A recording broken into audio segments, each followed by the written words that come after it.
What's going on? Welcome back to the real Jonathan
Let's do this. It's the real Jonathan Smith Show on Indy Sports Ticket, 1430 AM, 93.9 HD2, and always on the free Indy Sports Ticket app. What's going on? Welcome into the real Jonathan Smith Show here on Indy Sports Ticket. Thanks for tuning in, no matter how you're tuning in, whether that's YouTube, Indy Sports Ticket. If you want to head over there and subscribe, maybe you're watching the show on X, _ Jonathan Smith. Maybe you're watching or listening on the Indy Sports Ticket app or 1430 AM. Plenty of ways to listen. There's really no excuse not to at this point, especially after the Colts draft. I hope you had a fantastic weekend. I hope you watched all 7 rounds of the NFL draft. I hope you were just locked in the whole time. I wasn't. I was watching playoff games. Chris was hosting Smiley Prom. How was that? It was awesome. I'm still tired. It was the red carpet part. I'm sure some of you saw it on the socials. But yeah, overall good time. Everybody had a blast. Excellent evening. Okay. Like to hear it. I like to hear it. My weekend was great. Just a lot of sports, a little bit of pickleball, just checking all the boxes. But let's start with the Colts draft. I've had many conversations about the Colts draft. And I'm always going to be honest on the show. I've been really critical of Chris Ballard. Haas already chiming in saying that the Colts draft sucked.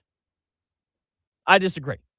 I like what the Colts did in the draft this year. Chris Ballard addressed needs that needed to be addressed early that I think give them a path to win games. And he got some value late. We could look up in 2 years and say something along the lines of, wow, I can't believe Deion Burks was available in the 7th round. And we could look at George Gums Jr. and ask ourselves, how did he fall to the 5th round? Which is what I think you want from day 3. Day 2, however, love what he did. C.J. Allen and A.J. Halsey are both going to step into starting roles immediately for the Colts. And they're going to make this defense better. No one likes that the Colts took Jalen Farmer, the guard out of Kentucky, in the 4th round.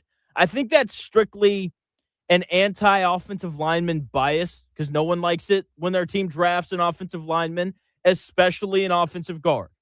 But when you look at the Colts depth charts, they desperately needed to add somebody on the offensive line because there's just not enough depth there. And offensive linemen get rolled up on all the time.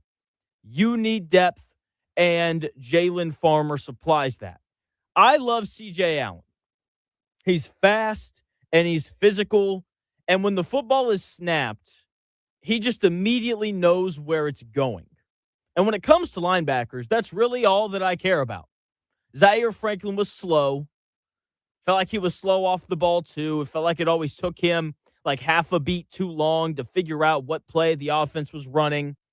C.J. Allen, not that way.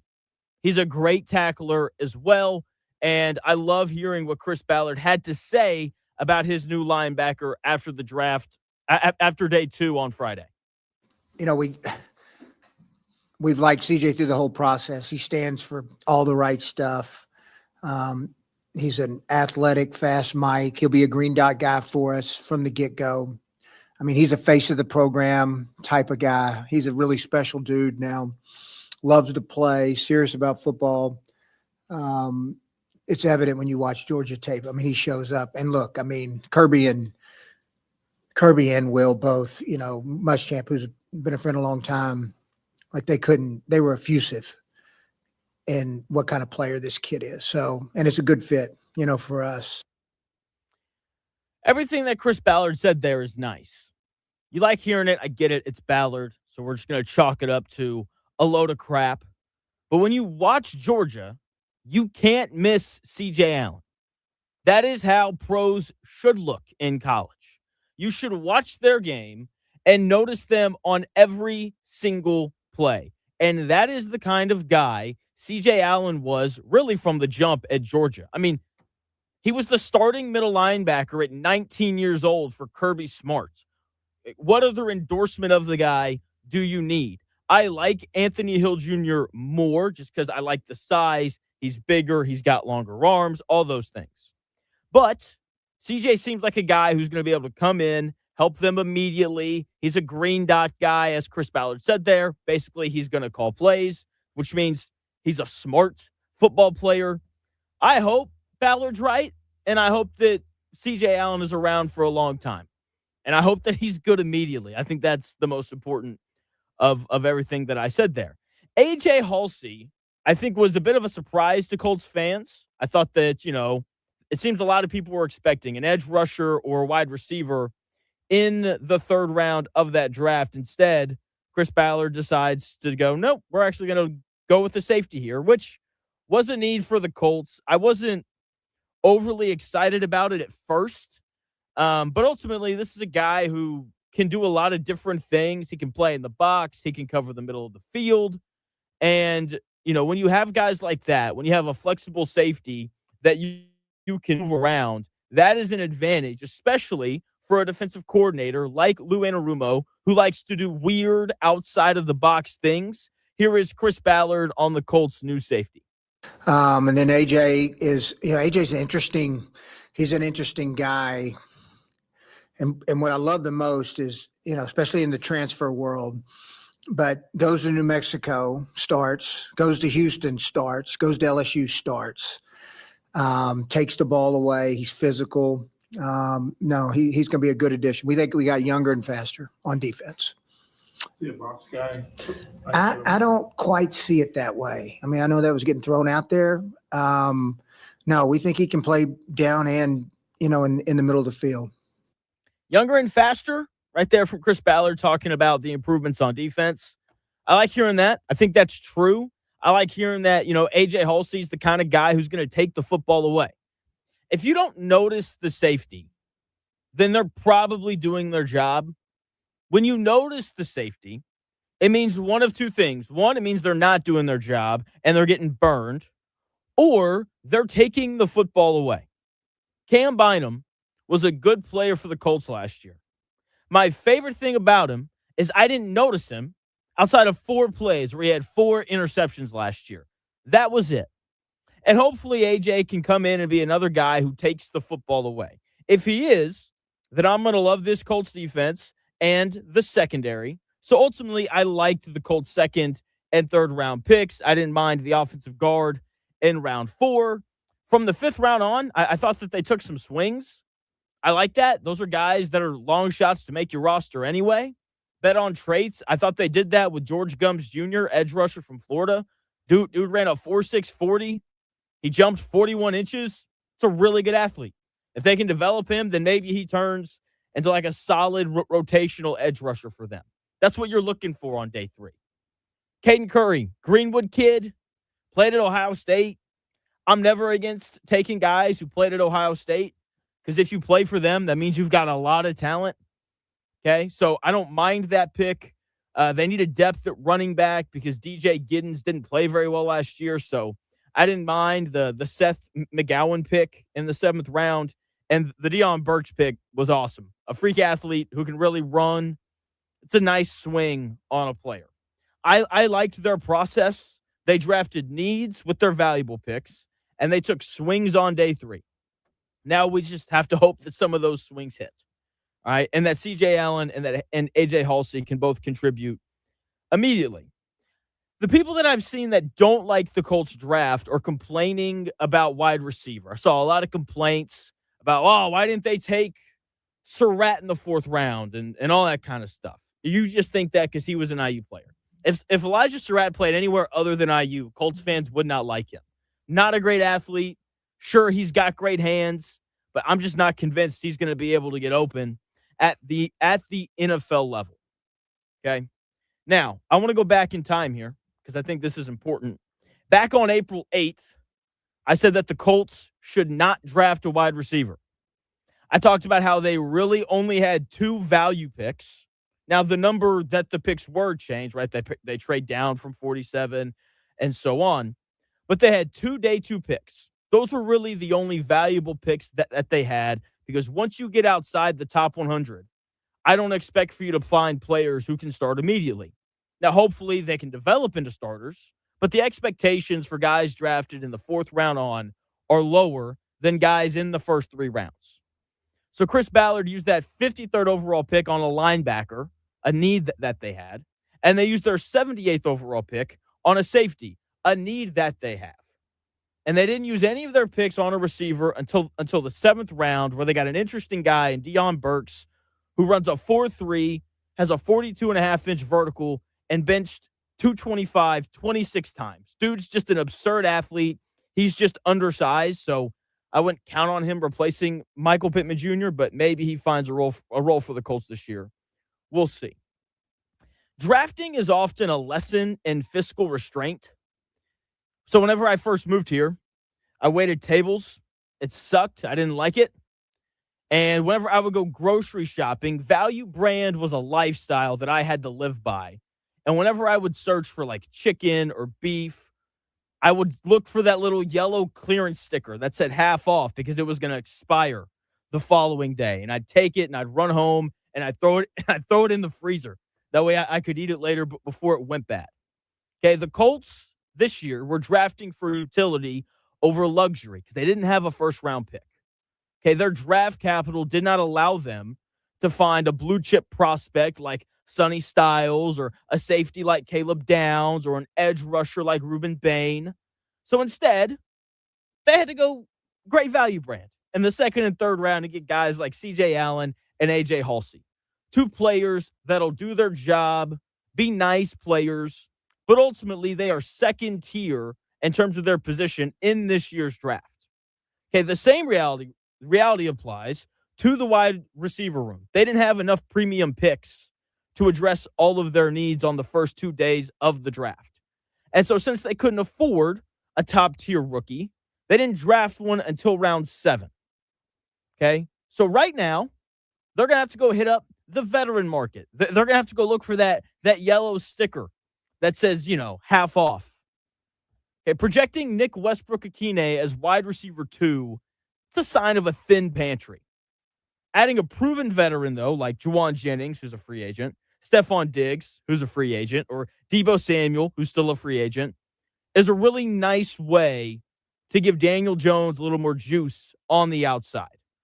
I would prefer Juwan Jennings, a guy who in San Francisco, his name was 3rd and 1. He reminds me a lot of Michael Pittman Jr. He's not going to beat people with his speed, but he just kind of finds a way to get open, bigger receiver, strong hands, has a knack for finding the hole in his zone the same way Michael Pittman did. He's tough as well. That was always my favorite thing about Michael Pittman. He played through every injury and didn't really complain. San Francisco has always had tough guys, and Juwan Jennings was amongst the toughest. I think he'd be a great fit here in Indy. And if the Colts want to get a little riskier, they've got some cap space. 49ers are trying to move Brandon Ayuk. They really want to make a splash. Send them Anthony Richardson, Kenny Moore, and like a 6th-round pick or something. They've got some cap space to potentially make a move like that, whether it's a trade or signing a wide receiver in free agency. I think we'll see them go get like a Jadeveon Clowney as well to help beefing up that edge rusher room as well. But they didn't have enough picks to address every need, and people are going to bang on Ballard for that. When he made the trade last year for Sauce Gardner, it made sense, even though right now it really sucks because, an extra first-round pick would have been really, really nice this year. And I had my guy Blaidin Kirk from the Stay Hot pod on yesterday. We pre-recorded an interview kind of covering everything about the draft. We talked a lot of Colts and a lot of just draft stuff in general. It's really good. So we're going to have Blaidin Kirk from the Stay Hot pod on here in about 3 minutes to talk NFL draft.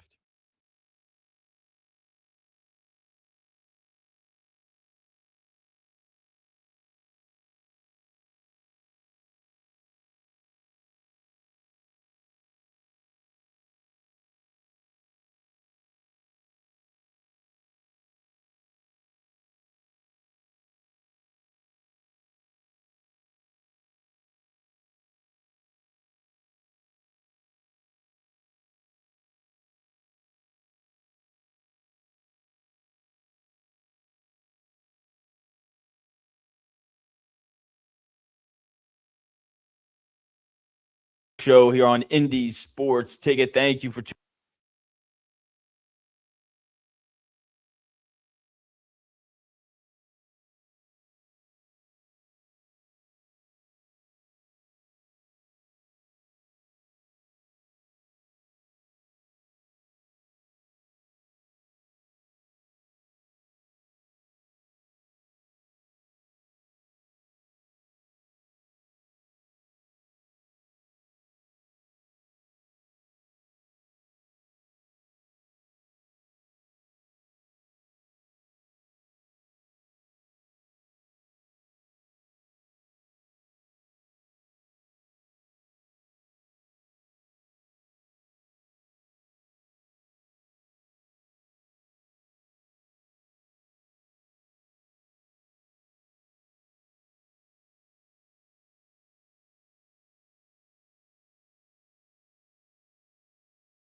What's going on? Welcome back to the Real Jonathan Smith Show here on Indy Sports Ticket. Thank you for tuning in, no matter how you're tuning in, whether that's YouTube, X, the Indy Sports Ticket app, 14:30 a.m. So many ways to listen. There's really no excuse not to if you're watching on one of the streaming platforms. Backdrop looks a little bit different. We go out of our way for some of the better guests that we like to have on the show. I'm going to bring in now Blaidin from the Stay Hot Pod. They do a great job covering all things NFL. Bladen's recovering from a torn ACL, which is just brutal. But he was like, you know what? Like, I'm sitting around anyway. I might as well hop on for 20 minutes. What's going on, dude? I'm good, Jonathan. How are you? I'm doing good. So with the time that you've gotten to kind of spend sitting around, are you watching more NBA playoff games, or were you like locked into all the picks from the draft? I'm more of a draft guy for sure. But you know, it's Okay. funny. We're friends with a lot of NBA heads, right? And Matt is a big NBA guy as well. So we've got this big group chat that it's like a mix of NFL, NBA guys. And it's always funny just seeing all the NBA guys be like, why is the NFL draft the biggest thing when the NBA playoffs are on right now? I mean, so I talk a lot about how important it is to be self-aware Yeah. as like an athlete or really anything. And as an NBA fan, I'm very self-aware that the NFL is king. It has been for a long time. It's going to be for a long time. And I mean, like, I'm getting on, X and Instagram and all that kind of stuff. The only NBA stuff I'm seeing is 41-year-old LeBron James did this. Outside of that, it's all NFL stuff. And LeBron hadn't played in 2 days. Yeah. And so, yeah, just insane stuff. But I'm seeing a lot of Colts stuff as well, just being here in Indy. I really liked their draft. I love CJ Allen out of Georgia. Fast, sideline to sideline, just a physical player. Like, when I think linebacker, a guy like CJ Allen comes to mind. He's obviously the headliner for the Colts this year. What did you kind of make of their draft as a whole? I like their draft a decent amount. I've been trying to figure out, my top drafts, my draft grades. I don't know if the Colts are going to end up being one of my absolute favorite drafts, mostly because I'm a Browns fan, and the Browns also crushed it, of course. But CJ Allen is a linebacker that I had a first round grade on, and I think it's a pretty solid linebacker class. But I think there's a significant teardrop after the top three guys. And Allen's a guy that I was a really big fan of. I think he gets a bad rap for not being as like laterally quick, but his reaction time is really, really special, and he's a fantastic tackler for a team like Indy that really needed linebacker play. It's something that I've brought up for years. It's the one great weakness of this defense is I felt like they really needed a great downhill reaction time linebacker, and I think CJ Allen fills that void perfectly. So much better than Zaire Franklin. So much better. Yeah, so for the new audience who doesn't know who Blaidin is, the first time I had him on, I said I didn't like Zaire Franklin. He was like, Jonathan, I like you already, man. Because it's, like, sure, Zaire Franklin would make a lot of tackles, but they were all like 7 yards downfield, which like part of that is defensive line play. But at the same time, like you said, CJ Allen's ability to read and react hopefully results in a few more tackles behind the line of scrimmage. Yes, especially he's so much better at knifing through offensive linemen. It's just, I think it will be a night and day difference. Also, you guys have a great defensive line, so like there is no excuse for those tackles to be so far down the field. I feel good about the defensive tackle spot for the Colts. Again, joined by Blaidin Kirk from the Stay Hot Pod, talking NFL draft. I feel good about Buckner and Woolen coming over from Green Bay and those guys. But Leatu Latu's okay. The other side is going to be rough, though, whether it's Arden Key or Jalen Tuimoloau or, sure. I know everyone's excited about Caden Curry, the edge rusher from Ohio State that the Colts took in the 6th round because he's from Greenwood. He grew up 10 minutes from where I live right now. But, he was a 6th round pick for a reason. I hope we don't see him very much. But I like Arden Key a lot. I think Arden Key and JTT, I think there's a lot of depth and rotation to be had here. And I like Latu a lot. I still think he's got some really nice juice, and he's like a good mover. I think there's enough juice on this defensive line. I think CJ Allen's really good. I like AJ Halsey a lot as well. I think he was a really nice pick. And so I feel like overall, you look at this defense, and it feels very complete now. Theo likes to talk about you want players up the spine of your defense, and it feels like you definitely have that now, along with, of course, having Sauce and Ward on the outside. Yeah, those guys just have to stay healthy, especially Ward. He's Yeah. had 7,000 concussions. He has. It's brutal. You also have Kenny Moore. For now, he'll be traded here soon. I don't remember he requested a trade, and He did. We'll see if that actually materializes. yeah, and they really like Justin Wally, corner that they took in the 3rd round last year towards ACL in training camp. So at a minimum, like you'll have him in the slot if worst thing comes to worst. But I think I feel much better about the defense now than I did before the draft, most definitely. Yes. And so I'm also the other big need for the Colts, again joined by Blaidin Kirk from the Stay Hot Pod, was wide receiver. Before the draft, Nick Westbrook-Akine, who had a whopping 11 receptions for the Dolphins last year, he was going to be the starter replacing Michael Pittman. They didn't spend a high draft pick on a receiver, even though Deion Burks falling to the 7th round was surprising. Loved him at Oklahoma. A little undersized. Don't know if he's going to play out wide. But there's still some guys in the free agent market, like a Stephon Diggs, someone like that who you can go get to kind of fill that role. What do you think about the Colts at receiver? What do you think of Deion Burks and all that kind of stuff? I don't know if necessarily replacing Michael Pittman is the answer. I mean, when you think about the contract that Alec Pierce got, I think a lot of people look at it as, well, Alec Pierce is just going to be the same thing that he has been, which is this like occasional deep threat. But you're asking him with this type of money to be the wide receiver one, a high volume target. I think that has to be the expectation, is that kind of like what the Eagles are going to be doing with, obviously they drafted Lemon, right? So it's a little bit of a different scenario here, but they're trading away A.J. Brown, and everyone's thinking, oh, they have to replace A.J. Brown. It's like, no, Devonta Smith is a really good receiver, could be a wide receiver one, damn near any team in the league. I don't know if I'm allowed to curse here. Yeah. But, okay. Damn is fine. You're good there. Yeah. Okay. On basically any team in the league, he could be a wide receiver one. You should feel perfectly comfortable having him out there, and Lemon obviously would make a great compliment there. I think it's kind of the same thing where you're just trying to find guys to be that second, third option. And when you look at the depth chart, it's not necessarily just like the receivers. You have Alec Pierce. Downs is still there, who is like a good guy in space. And then you have Tyler Warren, who I think is going to be taking a lot of volume, already showed to be doing that last year. And of course, you still have Jonathan Taylor to take a lot of load in the run game. So I do think the weapons are still in totality very good, even without Pittman. I actually think it might be better to be without Pitt. Like I'm looking at the Steelers and I'm like, this receiving room of Pittman and Metcalf is totally unserious. But I like their draft a lot. I like Eli Heidenreich. I think he'll be a nice addition for them. Yeah, the Colts weapons thing, remembering that Tyler Warren's there is really important. He's only going to get better. He was already a really good player last year. The question that I have is, with Devonta Smith, I feel like we have seen flashes of him proving that he can do more than what he's been allowed to do. Sure.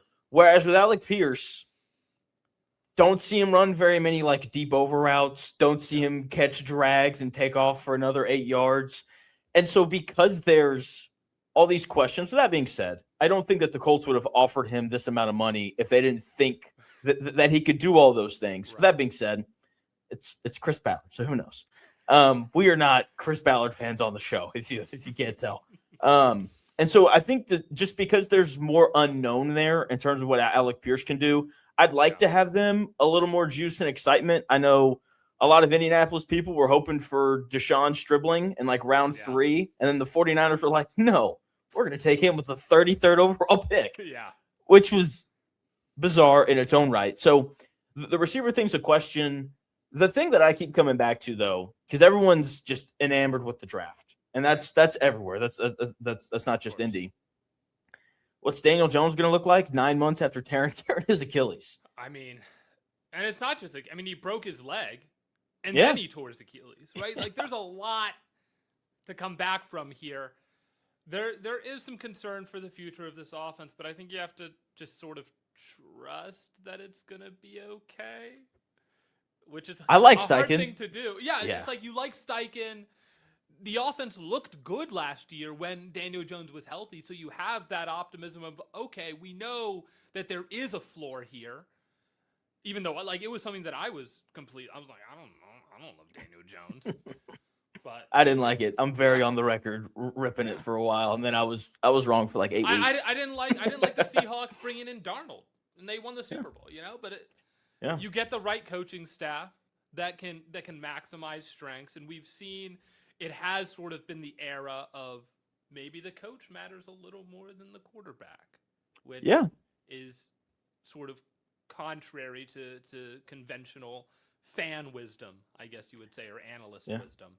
Yeah, no, I think that's a really good point, especially when you look at what's happened in Seattle. Kyle Shanahan, I think, could take me and we could win like 10 games. I think Sean McVay, it's the same way. Let's grab this 5'8" guy with a torn labrum and let's see what we got going on. Again, joined by Blaidin Kirk from the Stay Hot Pod talking NFL draft.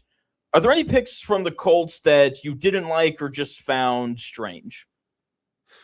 That I didn't like. I mean, look, you mentioned the Deion Burks pick. If you wanted a receiver to replace Pittman, is a 5'9", 180-pound soaking wet guy the one to do it? I don't know. I think that was more of it's the 7th round, and they probably had like a 5th round grade on him, and they're like, we kind of have to take him at this point, right? Yeah. I mean, that's the thing is I think you're probably fine doing that, just taking a shot on guys that you thought were interesting. That's how I've played like every mock draft is just, Nate Borkersher's here, and I like him a decent amount. And then he ended up going way earlier than I thought he would. But I don't know. I don't have any like negative opinions on any of the Colts picks, but it's, kind of the way that I grade is based on my own big board, which is whether that's fair or not, I guess is fine. And the Colts just really didn't make any decisions that I thought were like, oh my God, I would never. Like the Jags taking a blocking tight end in round 2? I like Borkersher though. You do? Okay. Borkersher was my tight end 4. It's like I'm a fan of him. Okay. Because he is like a freakish blocker. But also that's still like a 4th round grade for me because I had a 3rd round grade on Sadiq and like a 2nd round grade on Stowers. So I love Stowers. I like Stowers a lot too. Yeah, it's Philly. Everyone Philly takes. I'm like, you know what? I like that guy a little bit more now. I mean, because Howie Roseman's he's a mad scientist over there. Yeah. So it's like I feel mostly good. Like the draft. The Rams have a weird draft. That's a team that I'm just like, what are we doing? I've got a lot of thoughts on their draft. Yeah, I had like a 5th round grade on Simpson. I'm like, this is not a QB that I like. Yep. And then they took Claire in the 2nd round, who I'm like, I like Claire and Oat, but again, like 3rd, 4th round, not bottom. Not of round the 2. Yeah. So I will say I definitely like the Colts more than that. It's going to end up probably being very middle of the road, probably a B or a B minus. It's like they did everything that they needed to do, given who was available on the board and things. They did. Yes. And look, I'll take that. The defense is probably I think the plan this year, in order for them to win, again joined by Blaidin Kirk from the Stay Hot Pod talking draft, they're going to beat teams with defense and running the football, shortening games. Not asking Daniel Jones to do too much. Like that's what Seattle did last year. Not saying that they're going to win the Super Bowl because I don't think they're anywhere near as talented as that Seahawks team was last year. But you can win games that way, especially if they get a weaker schedule like they have the last couple of years. So I'm with you. Didn't blow me away, but also didn't really hate it. I did hate the Rams draft. I went on a log rant on Wednesday explaining why Ty Simpson wasn't going to be good. Yeah. And then Sean McVay in that Rams front office take him 13th. And I'm like, this doesn't make me feel good about my take at all. Did you see Sean McVay in the presser? Yeah, he didn't look very happy. He did not look happy, dude. You know, I saw a video of someone else talking about the Washington Commanders when they took RG3 and Kirk Cousins. And like that was a conflict of front office and coaching, right? The coaches wanted Kirk Cousins, but they're like, dude, we could trade up and get RG3. And when they traded up, they were in a meeting with, at the time, free agent Peyton Manning. Right? So like the coaching staff had no idea what was going on. Yeah. And then all of a sudden they have the second overall pick, they're taking RG3. And that kind of feels like what happened here. Like I wonder if there was like some miscommunication of they come to Sean McVay, because apparently he talked to Matthew Stafford before the draft. Like, hey, we're going to draft a quarterback. It's obviously your team, but like we have to think about the future. Yeah. I wonder if there's an understanding of like, hey, maybe we take Carson Beck in round 3. Do you like Ty Simpson? Like maybe we take him in round 2. And Sean McVay was like, I like Ty Simpson, but how about we use the 13th overall pick on a guy who can help us win this year, given that, I don't know if you look at FanDuel and those things, before the draft, they had the best odds to win the Super Bowl. Yes. Like this team's going to be awesome. Yeah. And I just don't think this is a year where when you could win the Super Bowl, you use a first round pick, something the Rams never have, right, on someone who's not going to play for 3 years. Yep. No, I mean it blew me away, especially when you look at like the guys who were still on the board, right? And this is another draft that I wasn't a fan of, was the Jets, which I thought was even like a more criminal. I liked the Jets draft. We'll get into that one. Okay, all right. But like Lemon was on the board, and that was like Lemon's my number 3 overall player, and I'm like, the fact that he's falling this far already is crazy to me. But I'm like, if he got to the Rams, dude, they'd have the craziest passing attack ever. Yeah. Arguably. I was thinking more Bane. Okay, can you imagine you're lining up crazy. And you've got Byron Young, Jared Verse, and Bane chasing you down? That's terrifying. Bane would have been a great pick there. I mean, they had so many options. They could have gone offensive line. There were some guys there, but they didn't really need to. But like, yeah, Bane and Lemon are the big two that if they had taken either of those players, you would have been like, yeah, they're winning the Super Bowl. No question. Yeah. It would have been a chasm between them and the next best team here. And now it feels like, is there a rift? Like what is the communication cycle here? Yeah, and to go off your point earlier, again joined by Blaidin Kirk from the Stay Hot Pod talking draft. You talked about how like this is an era where coaching, you could argue, is more important than who your quarterback is. Yeah. And Sean McVay's a guy, you give him just about anybody. Like people forget Jared Goff was terrible under Jeff Fisher.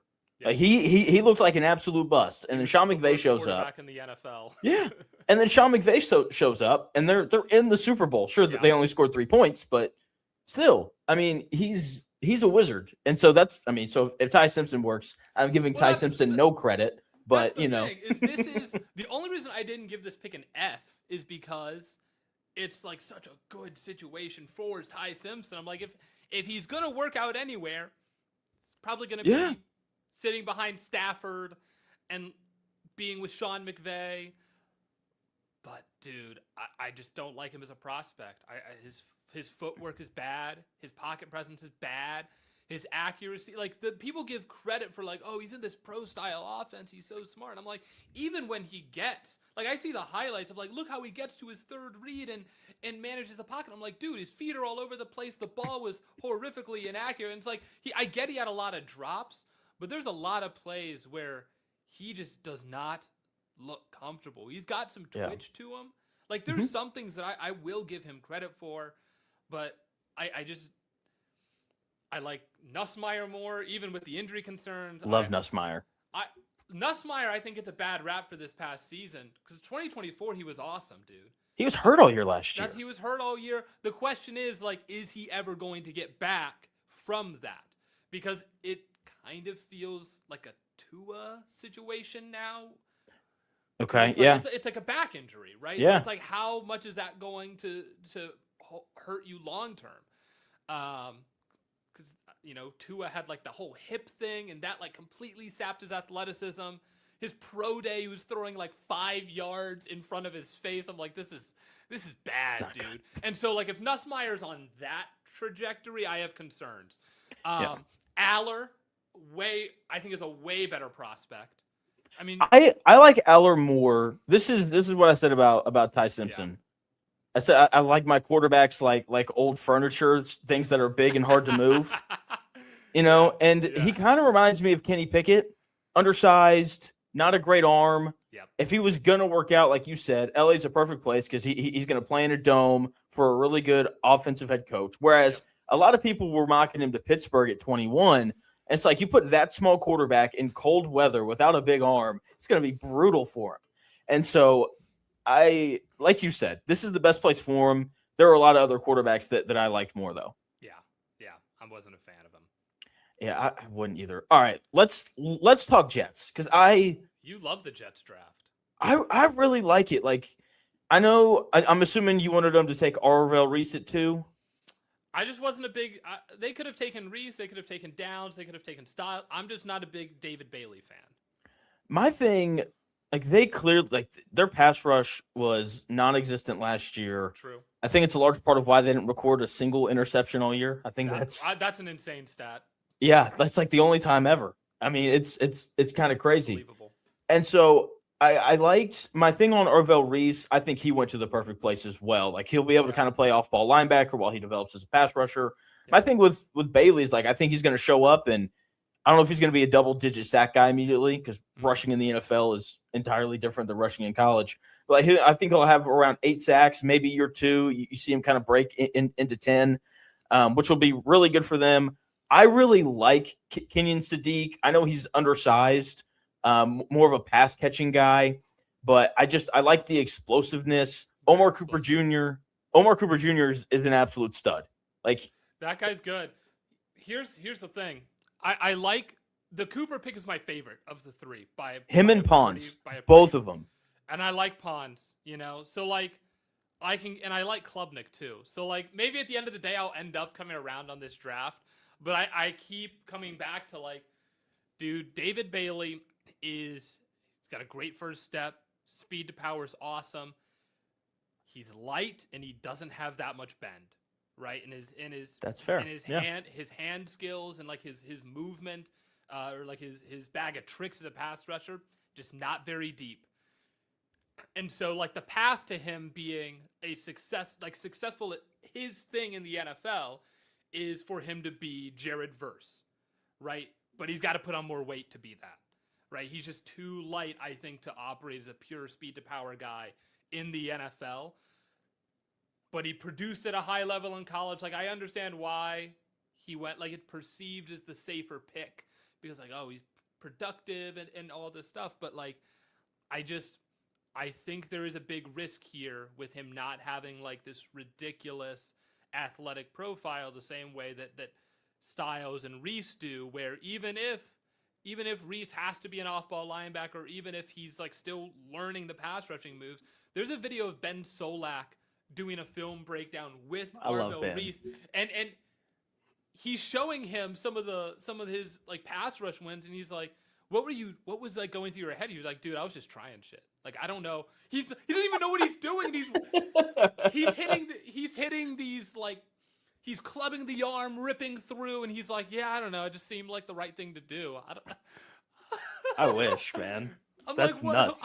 A freak athlete to have the skill set to be able to do these things and not even know yet what you're doing, I think is really, really special. And then you got Styles, who's getting compared to Fred Warner. I love Styles. You can just completely wipe off the middle of the field if you want to, or you can man him up on a tight end, or you can have him isolate the intermediate and just kind of spot. Like, there's so much range and versatility with both of those players. And then Caleb Downs, same thing. Just so much range and versatility.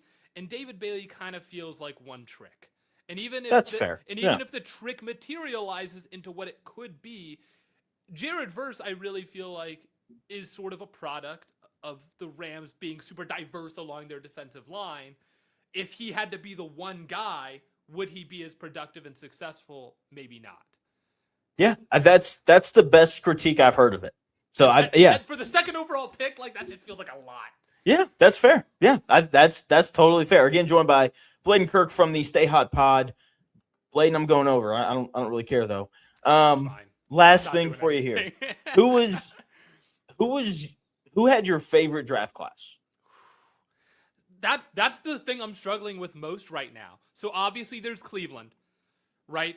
You guys got my guy Taylor Green. Dude, I was blown away. So you have to remember, the Browns making the worst trade in professional sports history, 3 first-round picks for Deshaun Watson, and then having the next few years just be awful draft classes because your first pick is like round 3 or there's just nothing there to really materialize with.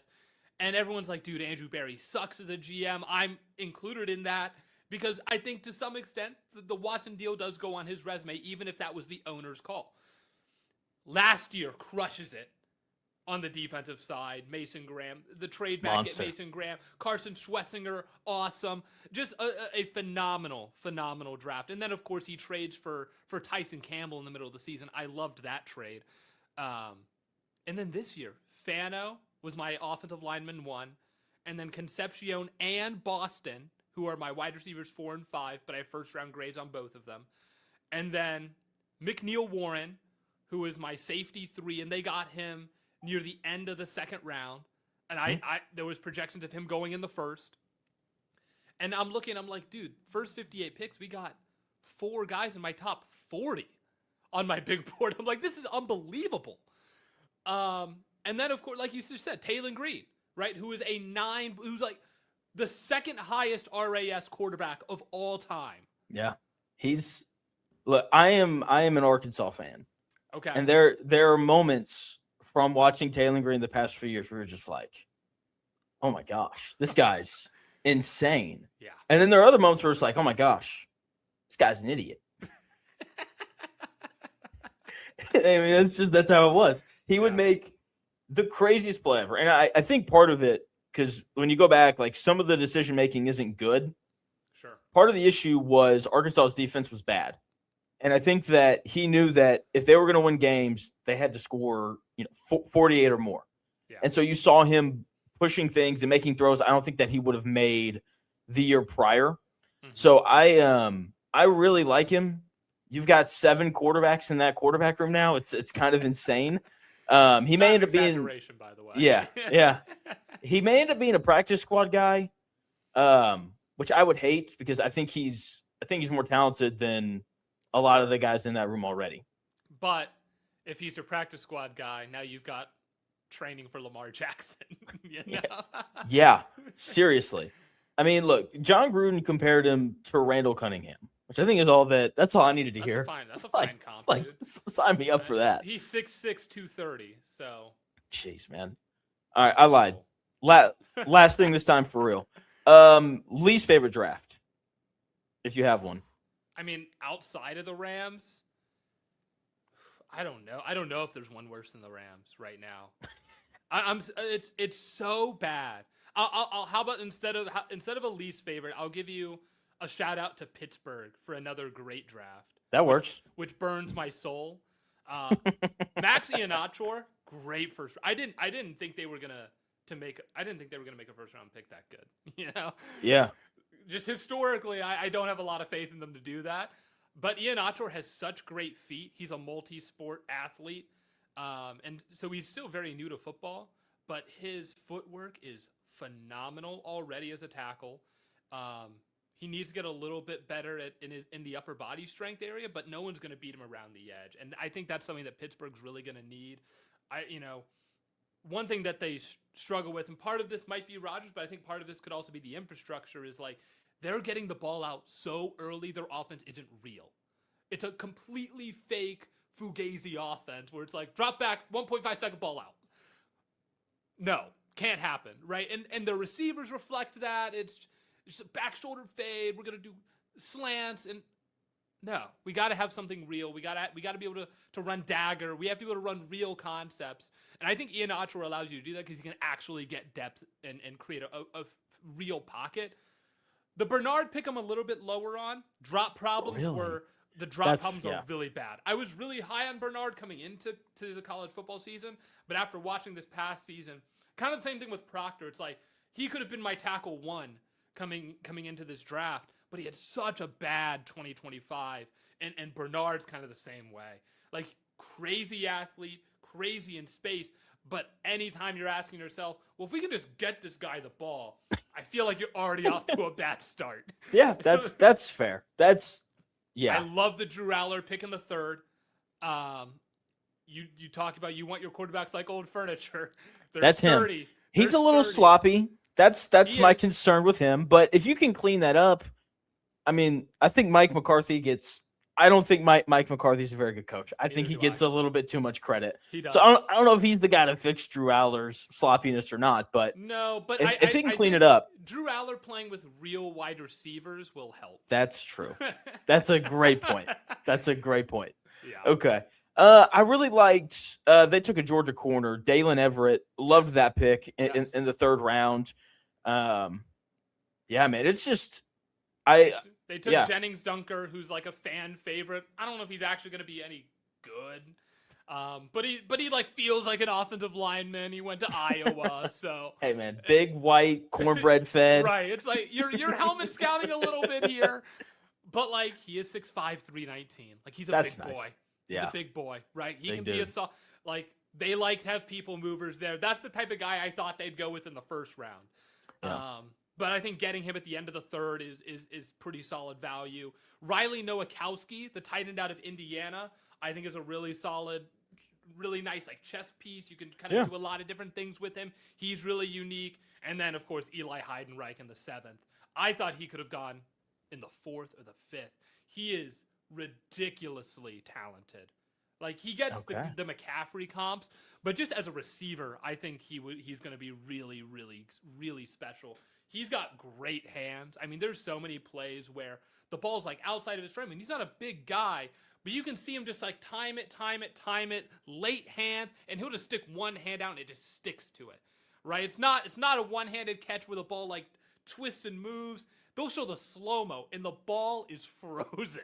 And I'm like, this rocks. He's great. That's the kind of receiver I want. He's just a good route runner, smooth mover, great after the catch, great hands. I'm like, it just feels like a really nice receiver to have in an offense that needs a guy that can operate in space more so than just, well, sideline, comeback route, slant. Like, let's get some real routes in here, some dynamics, some versatility. I think Heidenreich's going to be the guy to do that. I'm really excited for him. Okay. All right. Blaidin Kirk from the Stay Hot Pod. Where all can people find you at, man? You can find me everywhere, man. You can find me at blaidin.com, my website, BLAIDEN, or you can check out Stay Hot. You know, I've been building the Stay Hot website as well. The current version is just kind of like a landing page, basically a link tree, just a little bit prettier. But you can go to stayhot.live and check that out as well. And you can find all of the Stay Hot content. Subscribe to the Stay Hot on Patreon as well. Got a little auxiliary content there. Nice. We watched the 1972 Miami Dolphins Super Bowl against Washington. Oh yeah. That was a great game. Awesome game. Physical. Yeah. Oh yeah, dude. No, we're watching some of these defensive linemen on Miami. We're like, these guys are enormous. And part of it is like their shoulder pads are so big, but also it's just like mean and physical. And I'm like, I love That's this. awesome. And their safeties rock. It's a great team. I love the best that. team. They were That's perfect. awesome. That's So. awesome. All right, Blaidin. I gotta run. We took up 2 segments worth of time. That's okay. We'll we can tweak it. We can split it up. Dude, thanks so much for taking like 30 minutes, man. I hope everything with your ACL heals up and you'll be good to go soon. Thank you so much. All right, thanks, man. Bye. My guy, Blaidin Kirk right there. Went a little long. That's okay, though. He's always great whenever he comes on. We're taking calls in 3 minutes, 317-228-1430 with your thoughts on the Colts draft.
The best takes? Maybe. The Real Jonathan Smith Show on Indy Sports Ticket 1430 AM, 93.9 HD2, and always on the free Indy Sports Ticket app. Welcome back to the Real Jonathan Smith Show here on Indy Sports Ticket. Thanks for tuning in, no matter how you're tuning in. Went a little long there with Blaidin, but again, 317-228-1430. That is the number if you have thoughts on the Colts and their draft from this year. I'm open to any and all opinions. You can slander Ballard. Go right ahead. Here in about 3 minutes, we're going to do a little JonathIN, JonathOUT revolving around the Colts draft and everything else that happened over the weekend.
Let's do this. It's the Real Jonathan Smith Show on Indie Sports Ticket, 1430 AM, 93.9 HD2, and always on the free Indie Sports Ticket app. Welcome back to the Real Jonathan Smith Show, hour number 2 getting underway here on the Real Jonathan Smith Show here on Indie Sports Ticket. Thanks for tuning in. No matter how you're tuning in, whether that's YouTube, Indie Sports Ticket, if you want to head over there and subscribe. Maybe you're watching the show on X__ Jonathan Smith to follow me there and watch the show there. You can also listen on that Indie Sports Ticket app. It is time. It is Monday. It is 1 o'clock. And as has now become tradition here on the Real Jonathan Smith Show at 1 o'clock on Mondays, it's time for little JonathIN, JonathOUT. Bottom line, are you in or you out? What are you talking? In or out of what? No time for questions, just action. In or out. Okay, well, then I'm out. I'm sorry, Jet. Actually, you're already in. Okay, then why would you ask me? Because I thought you would go, I'm in, Bob. And we would have had a really cool moment, but you kind of ruined the whole thing. I love that clip. It makes me laugh every time. I feel so dumb. Good stuff, man. JonathIN, JonathOUT, first one today. In or out on the Colts undrafted free agent class? I kind of like it. I mean, look, it's an undrafted free agent class. Okay, so ultimately, I mean, you're probably not finding any studs. I say that, and everyone's like, oh, well, what about Kenny Moore? Kenny Moore is such a stud that nobody wants him, apparently. But when you run through it, these are just some of the names. There's obviously more guys who have signed today. You got guys like Wes Weeks from LSU, highly rated linebacker coming out of high school in Georgia. So there's some talent there. He just, ended up playing for Brian Kelly. I mean, come on now. That'll ruin anybody's career. Another linebacker in Taj Chambers from Ole Miss. You knew that Chris Ballard was going to go find a guy from Wisconsin. That'd be safety Austin Brown. Super excited about defensive lineman Cam Bell from Arkansas. Huge. That dude's like 330 pounds. That's a big Just boy. A classic run-stuffing defensive tackle. And I think the Colts have good talent at defensive tackle between Woolen and Buckner and Grover Stewart. But Adetomiwa Adebawore, more of like a pass-rushing defensive tackle. Cam Bell is going to be your like run-stuffing, like nose guard kind of guy. So really excited about him. Who else here? Lincoln. No, not Lincoln. EJ Horton, the wide receiver from Purdue, fast, got, quick, all those things. Probably not going to make the roster, but a fun guy in and of itself. Raylan Sharp from Arkansas, very similar wide receiver as well there. Smaller, quick. If they make the team, it'll be as like a backup slot receiver to Josh Downs. So they went out, they grabbed some running backs as well. The real hope here, can any of these guys play special teams? I think if you find a couple of guys who can do that, we're going to be pretty excited about the undrafted free agency class. Before you ask me another one, okay. I wanted to open by asking you one, but you took off. Oh, which sorry. is great. I didn't know. No, it's all good. I was going to surprise you. Okay. It's okay. In or out on Smiley Prom. How was it? Give me like a full breakdown. I asked you to start the show, and you were like, it's good. And then we started. This is how my wife feels whenever she asks me about my day. I'm like, I was all right. It's good. Always in on Smiley Prom. If you missed it, don't miss it next year. It's only once a year. I sound tired today because I'm still tired from Saturday. I don't think we left JW Marriott until about 2:30 yesterday morning, right? And it was easily a 12-hour day there. Thankful for the staff there and obviously the sponsors that took part in putting it down. But my night personally, it was solid. It went really quick. I did the red carpet thing. I helped set up, and then right after red carpet, I was hosting karaoke in one of the activation zones outside of the ballroom there, and that went really well. How many times was Tennessee Whiskey by Chris Stapleton sang? Not once. What? Not once while I was sitting over there anyway, because I did take a break and go hang out with my friends because I had friends and I did have a date there. No, and, nice. But so I needed some time to go hang out with them, but not while I was sitting over there. I sang a song. Our girl in promotions, Andy, sang a song, and there was some good singers that came by. Okay. So yeah, that's awesome. Ultimately, and it ended right at 1. As soon as it ended, despite how much everybody had to drink, the ballroom was cleared out so fast. What song did did you sing? I sang She Will Be Loved by Maroon 5. Great song. And Libby from ZPL was also over there singing while Smiley and the whole morning show crew were up on stage spinning records and doing shout outs. Oh, and somebody proposed at Smiley Prom on stage, and we have a proposal or engagement or whatever. So That's there you awesome. Love that. Is that a good rundown? That's a great night. Okay, cool. All right. Very good. All right, back to JonathIN, JonathOUT, in or out on shortening the first round pick timer from 10 to 8 minutes. Loved it. I saw some people complaining about there's time. Look, man, I don't need breakdowns on every player that gets drafted in the first round, because in the first round, like, you know who most of the guys are.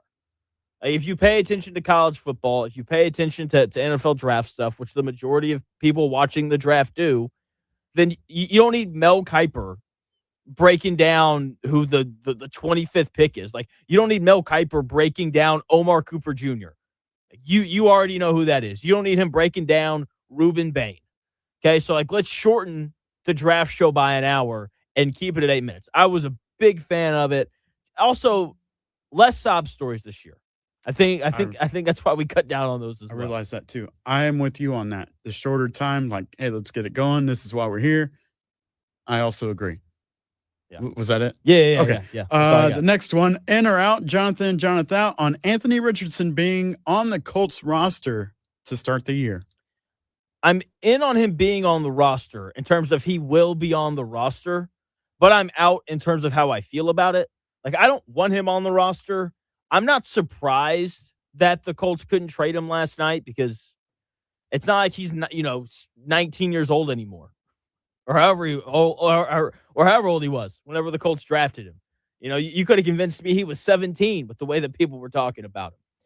Like, when you can go get a guy in Drew Aller who played a lot of football at Penn State, or a guy in Carson Beck who played a lot of football both Miami and Georgia, I get it. They're not as special in terms of, like, their talent compared to Anthony Richardson, but Anthony Richardson's reputation isn't great right now. And so I'm not surprised at all that he's, going to be on the roster to start the season, or at least at this point. Maybe they release him, but I don't think this is a Chris Ballard thing. I think this is a general manager thing, period. I think every general manager in the history of football would be way too prideful to just release the guy that they drafted 4th overall.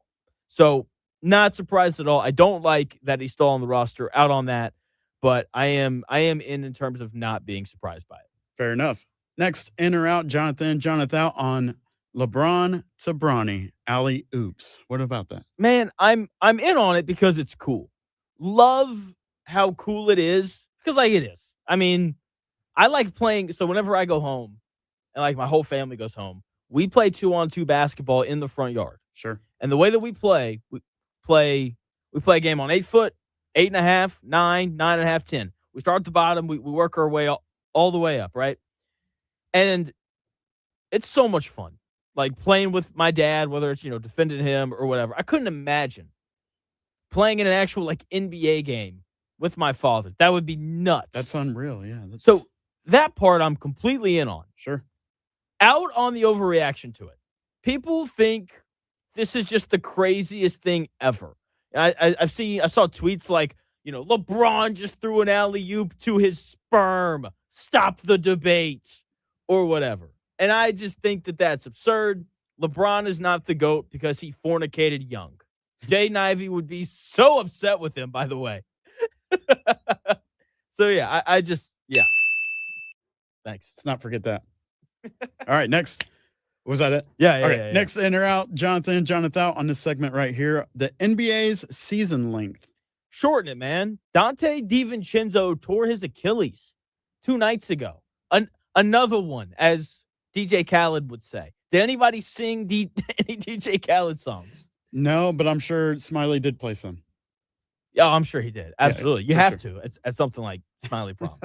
And so, with all these guys getting hurt, even if they just went to the Mark Cuban idea, which the more I think about it, the more I like it. For those who missed it, Mark Cuban proposed just, like, reduce the quarter length. So instead of 48-minute quarters, you do 40-minute quarters. That way you're not losing inventory, right? Because that's why they can't shorten the season. It's because ESPN paid for 82 games. So you better believe ESPN's going to get their 82 games, right? So make the quarters shorter.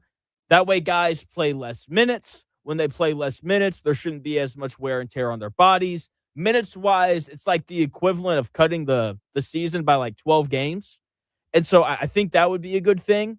The other thing, games would be 2 hours instead of 2 hours and 15 minutes, which I think TV-wise would be nice for those programs as well. We get an extra 15 minutes of Shaq and Charles Barkley and Kenny Smith and Ernie. So, I mean, I'm fine with the season being 82 games, but I do like the idea of shortening them. I would agree with that. As always, during this segment, Jonathan, JonathOUT, I will bring my own questions as well. This week, they are a little bit more sports related. Like my first one, JonathOUT, that I've come up with. Pat McAfee, representing the Colts at the draft, saying, the Colts were the kings of the division. Are you in or out on Pat McAfee representing the Colts at the draft? I'm in on him representing the Colts because I think he does a really good job of representing the Colts. Like him, Peyton Manning, everybody that was on a good team for the Colts. I like it when they speak, just because like they're put together. I know Pat McAfee is very polarizing, and I think that's a good thing. I like him. The Colts are not the king of the division. They haven't won the division in a decade. I mean, they haven't made the playoffs in 5 years. So the whole idea of they're the kings of the division, that's insane. But at the same time, no one, like, what do you want him to say? You want him to walk up there and be like, even though the Colts have been terrible for the last 5 years, I am so excited to be here. So, yeah, not his best work. His best work is the clip where he's in Nashville. I guess the draft was in Nashville. Right. And he makes a comment of, hey, Nashville, I know there's a lot of Titans fans out there. I'm not going to say anything about my record against the Titans because I was a punter. With that being said, we did not punt very often when we played the Titans. And they, like, that's great. I like the that's a little more like of a sly way to do it. Not quite as direct, but just being like, we're the kings of the division. Right. When that's clearly not true. I think it would have made a lot more sense had he would have said that in like a place like Tennessee. It just felt short because it was in Pittsburgh. I'm like, why are we saying this here? Yeah. I mean, I get it. I would have preferred it if he's from Pittsburgh. Okay. Would have been way cooler, I think, if he had like given a nod to like his high school, Sure, or something a little more like Pittsburgh focused. Absolutely. All right, fair enough. My next one, I'm going to play a clip for you first, and then I'm going to ask if you're in or out on it. Check this out right here. With the 35th pick in the 2016 draft, the Buffalo Bills select linebacker T.J. Parker. Okay, obviously the guy was nervous. I'm sure that you didn't miss this. Was that Joe Biden? I'm not sure who it was, but whoever came up to make this announcement was so nervous. He mispronounced 35 and the year of the draft. My in or out on this is picturing yourself as an athlete going through college. This is a huge day for you. In or out on being upset on that fumble right there if your name's about to be called? I think so. You asked me if I would be upset if someone announced right. it If you were that guy that just got picked during that, the fumble before your name was announced, would you that lasts for a lifetime? Would you or be upset or you just it would depend? Okay. I would be out on it if I had to walk across the stage and meet the guy and do like all the hat stuff. Because then there's video and it probably sticks around a little bit longer. Sure. But if you're a second round pick, you're probably at home and you're celebrating the phone call. And so I think at that point you're just so happy that you're in on it. Like, oh, like that's funny, like it happens. And then you move on. Fair enough. That's easily put. I would kind of feel a little upset, but would quickly get over it because I know bags of money are coming my way. But anyway, the next JonathOUT also has a sound clip, and then I'll ask you the question afterwards. Here we go. In the case of 4-year-old Mike Vrabel, you are the father. I told you, Mike. So obviously, Oh my gosh. Mike Vrabel, they're on Maury. That was totally fake, by the way, Yeah. not real. But I thought it was hilarious That and is had hilarious. to share. I- My in or out for you is daytime talk shows. When you were little, you stayed home from school, from when you were sick or something. Any daytime talk shows at all pique your interest in your life? I remember I'm in on daytime talk shows, by the way. Obviously, that's what we're doing right now. Growing up, my mom knew that I was going to do this when I was like 6 years old because it would be the summer when there's no sports on and there's just nothing happening. And it would be 10 a.m. and I would walk into the living room and be like, Mom, First Take is on with Skip Bayless and Stephen A. Smith. I would like to watch that.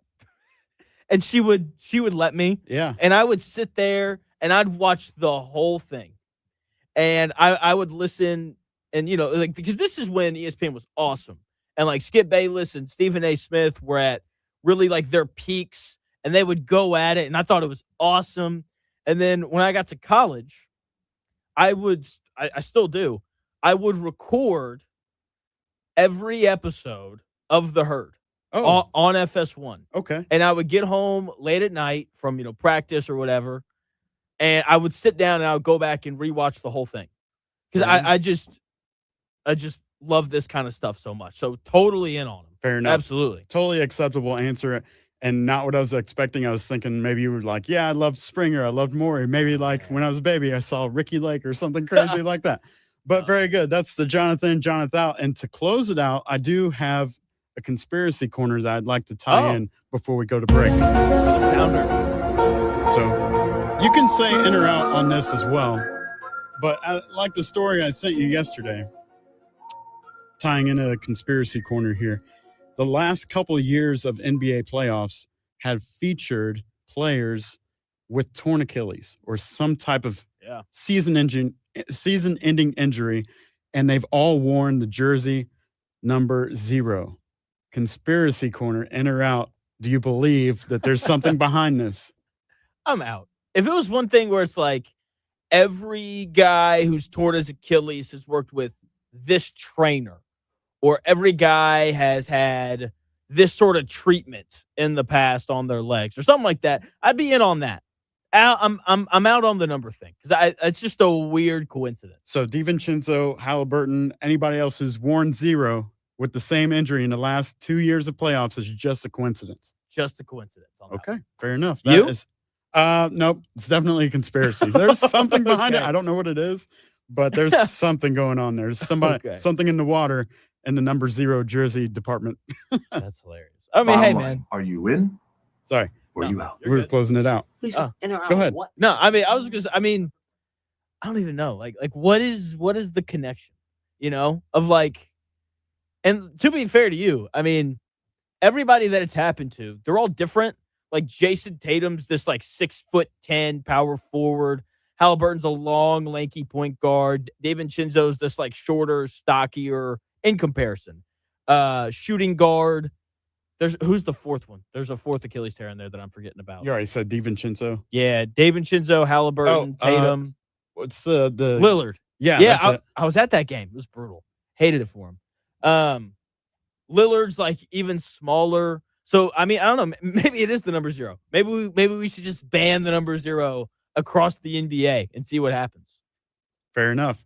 There you go. Any callers want to add to that or whatever you want to do there? 317-228-1430. That is the number if you have takes on the 0 Achilles conspiracy. If you got takes on the Colts and the draft, any takes on the draft in general, honestly, that is the main topic for today. Again, that number is 317-228-1430. We will take callers in 3 minutes.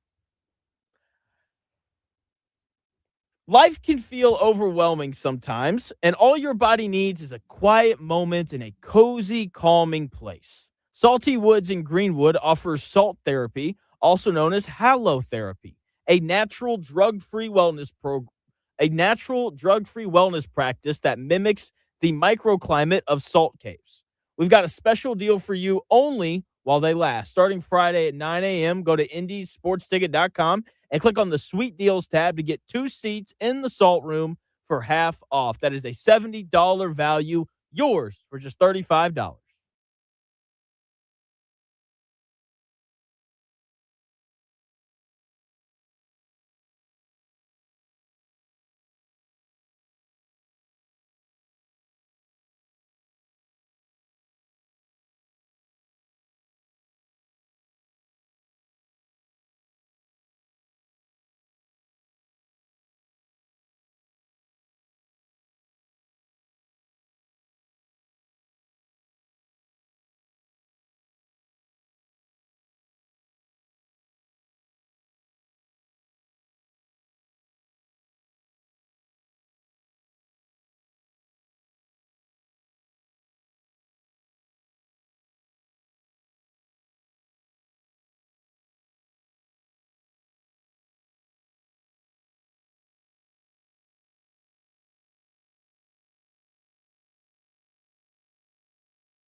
If it's in today's sports world, it's here. The real Jonathan Smith Show on Indy Sports Ticket 1430 AM, 93.9 HD2, and always on the free Indy Sports Ticket app. Welcome back to the real Jonathan Smith Show here on Indy Sports Ticket. Thanks for tuning in, no matter how you're tuning in, whether that's YouTube, X, the Indy Sports Ticket app, 1430 a.m., whatever you need to do to listen. It's great. Fitch chiming in. JonathIN or out. Chili's has the best chips and salsa, period. I'm the wrong guy to ask that question. Who do you say? Chili's? Oh, Chili's. I haven't. I don't really like salsa. Which is, I It's the mean, most un-American thing I've ever heard you say in my life. I would argue it's like the most un-Hispanic thing you've ever heard. Fair enough. I mean, I'm more of a chips and queso guy, honestly. But that's okay. Otter Creek said something earlier, and I said that I was going to come back to it. So I was talking about how whenever I go home, me, my siblings, my two brothers, and my dad and I, we play 5 games of basketball. We start at 8 feet, and we go all the way up to 10. And then Otter Creek said, John, I think you probably dunk on an 8-foot goal. I can. Let's just confirm that right now. I can dunk on a 9-foot goal. Didn't try 9.5. Didn't even want to try it. But last night, I went on a walk. And whenever I go on walks, I like to try to call my family. And so I called my brother, and he was asking me about, the Indy Mini, which is on Saturday. Can't wait to get that over with. I'm not excited to run in it. I'm excited to get it over with, And so he asked me, Jonathan, what are you training on after that? I was like, oh, well, my New Year's resolution was to be able to dunk again. And my brother goes, Jonathan, you're a 26-year-old Caucasian. That's not going to happen, dude. And so now I was like, forget training for the marathon the rest of the way. I started my dunk training this morning. I got up early and I went to the gym. I was like, all right, here we go. So what does that entail? Like dunk training? Yeah. So first things first, I got to lose weight. That's the biggest thing. Being 5'8", 183 pounds, tough to get off the ground. You can do anything you set your mind to, though. Yeah. And so, but it was a lot of it's a lot of lower leg lifts, but like low rep, high weight. So like increasing the strength of my legs, and then I'll have other fast twitch muscle exercises, because that's how you jump higher. You have to improve your fast twitch muscles. This half marathon training not helping me with that at all, but that's okay. And so this morning it was a lot of squats and all that fun stuff. So fair enough. Yeah. So my legs are already sore. That's a great sign. But yeah. So have you ever had anything, again, 317-228-1430? Have you ever had anybody tell you that you can't do something and you're immediately just like, you know what? Screw you. Like, let me go do this. Sure. What was it? The radio thing. Really? Yeah, because I didn't finish school, and they were like, "Yeah, that's the only ticket in." I'm like, "Want to bet?" And I figured it out, and here I am. So there you go. Take that, naysayers. Dude, I get that. Yeah, totally with you. Totally with you. All right. So one of the big questions about the Colts draft: why is Anthony Richardson still on the team? I think that answer is pretty straightforward. He's not very good, and nobody wants him. Solved. Why is Kenny Moore still on the team? It's a great question. The glass half empty look is nobody really wants him. He's older. He's a little more expensive for a slot corner. All very viable answers to why is Kenny Moore still a Colt. Dare I offer a glass half full perspective? Kenny Moore thinks Chris Ballard cooked. Kenny Moore thinks Chris Ballard had a good draft. And there's a part of me that hopes that he sees what this defense could be and decides to stick around. I think of it like, have you ever been to like a restaurant for the first time and you're reading through the menu and there's no pictures? Can we get more pictures on menus, please? Absolutely. By the way, seriously. And so you're reading through it and it's like, man, I want some fish, but like fish dishes can be named really weird things. And so you're reading it and you're like, that just sounds disgusting. And then you look across the restaurant and you see a waiter walk out and they've got this dish. It's like, man, that looks really good. And then come to find out, it's the dish that sounded nasty. Just because of the name. I'm hoping something like that happens with Kenny Moore, where before the draft, he was like, I think this defense is going to be bad. I want to go somewhere where they're going to have a chance to win games and where I'm going to play. And I'm hoping that he's looking at this defense now and he's like, you know what? If CJ Allen and AJ Halsey, like if they're good players, then like this defense could be good. And maybe that leads to him making a decision to stick around. Now, I still have questions at edge rusher. Outside of that, though, I think you have to like where the defense is headed, this is a team that personnel-wise, I think can win games by playing great defense and running the football. The Colts have the personnel to win games with their defense if C.J. Allen and A.J. Halsey end up being good players. Now, is their pass rush going to be good enough to close games late? To Laiatu Latu's credit, a guy that we have dumped on repeatedly, during the show. Year one, he has 4 sacks. Completely underwhelming, really frustrating season. Last year, he doubled it to 8.5 sacks. Now, I don't think he's going to go from 8.5 to 17 sacks, but the guy got better. Maybe he ends up being an 11-sack guy. If the Colts have an edge rusher like that, and maybe Arden Key plays well, maybe Jalen Tuimoloau, maybe he takes, a big step forward and he becomes a productive player. Like, the Colts are two edge rushers, 2 young edge rushers, improving away from having what could potentially be like one of the 8 best defenses in football. And here's the other thing. Even if that doesn't happen, Lou Anarumo's one of the best defensive coordinators in the NFL.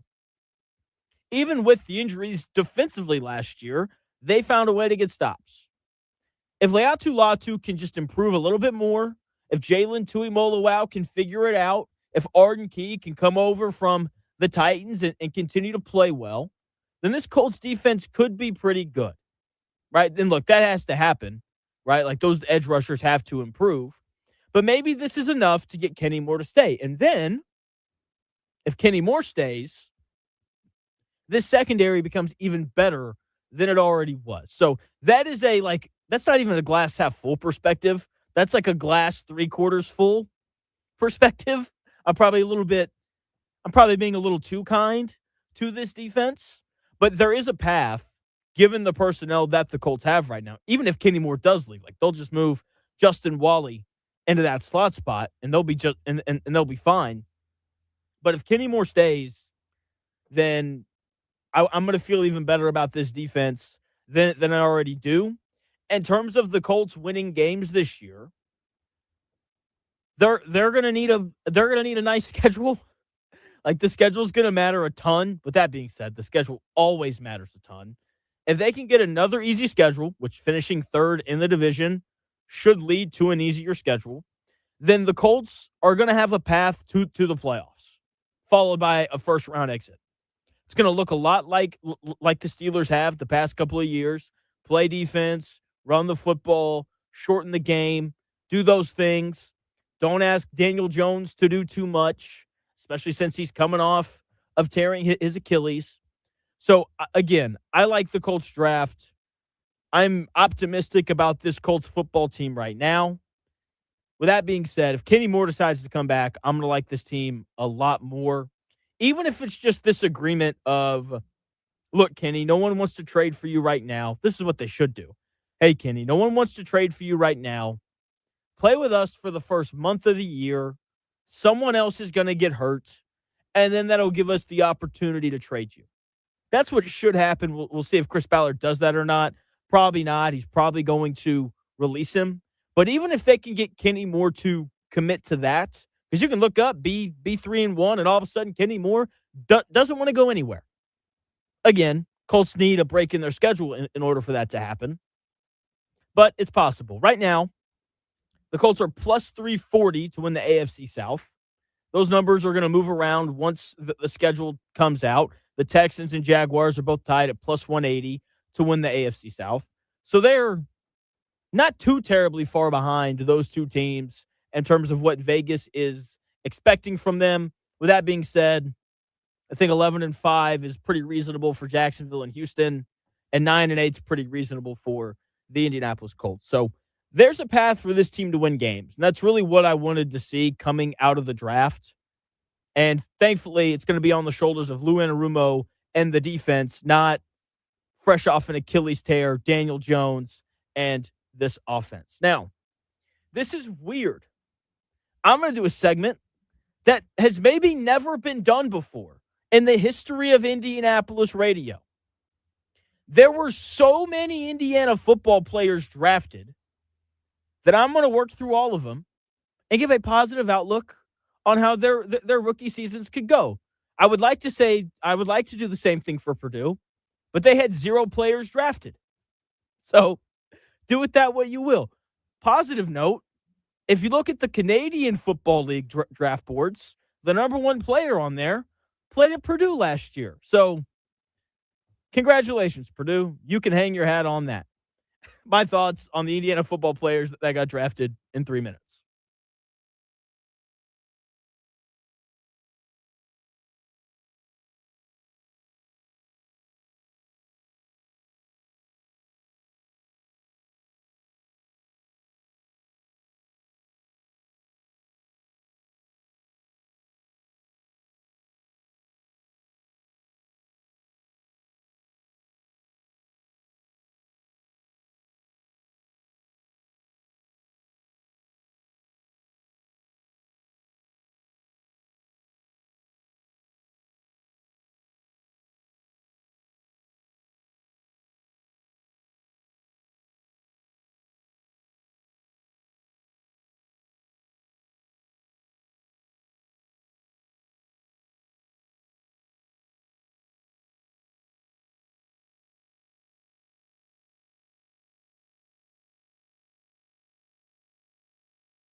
It may, one day, be a must-listen for sports enthusiasts.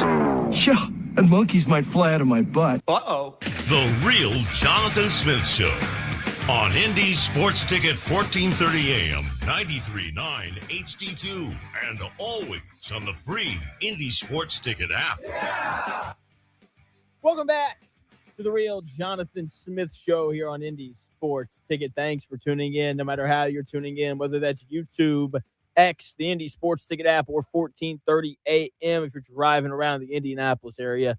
So many ways to listen. There's really no excuse not to at this point. What else are you going to do? Work? You're working from home anyway. Come on now. Didn't come here to work. You're wearing a collared shirt and in your underwear. I mean, you're not working. Come on now. So Indiana football had 8 players drafted yesterday or over the weekend, excuse me. By the way, if you have thoughts on the draft, 317-228-1430, that is the number. If you want to call in with your thoughts on the Colts or the NFL draft as a whole, if you have thoughts on these Indiana players that got drafted, if you want to gloat and talk about how no Purdue players got drafted, then go right ahead. So Elijah Surratt, many Colts fans upset because the Colts didn't take Elijah Surratt in the 4th round.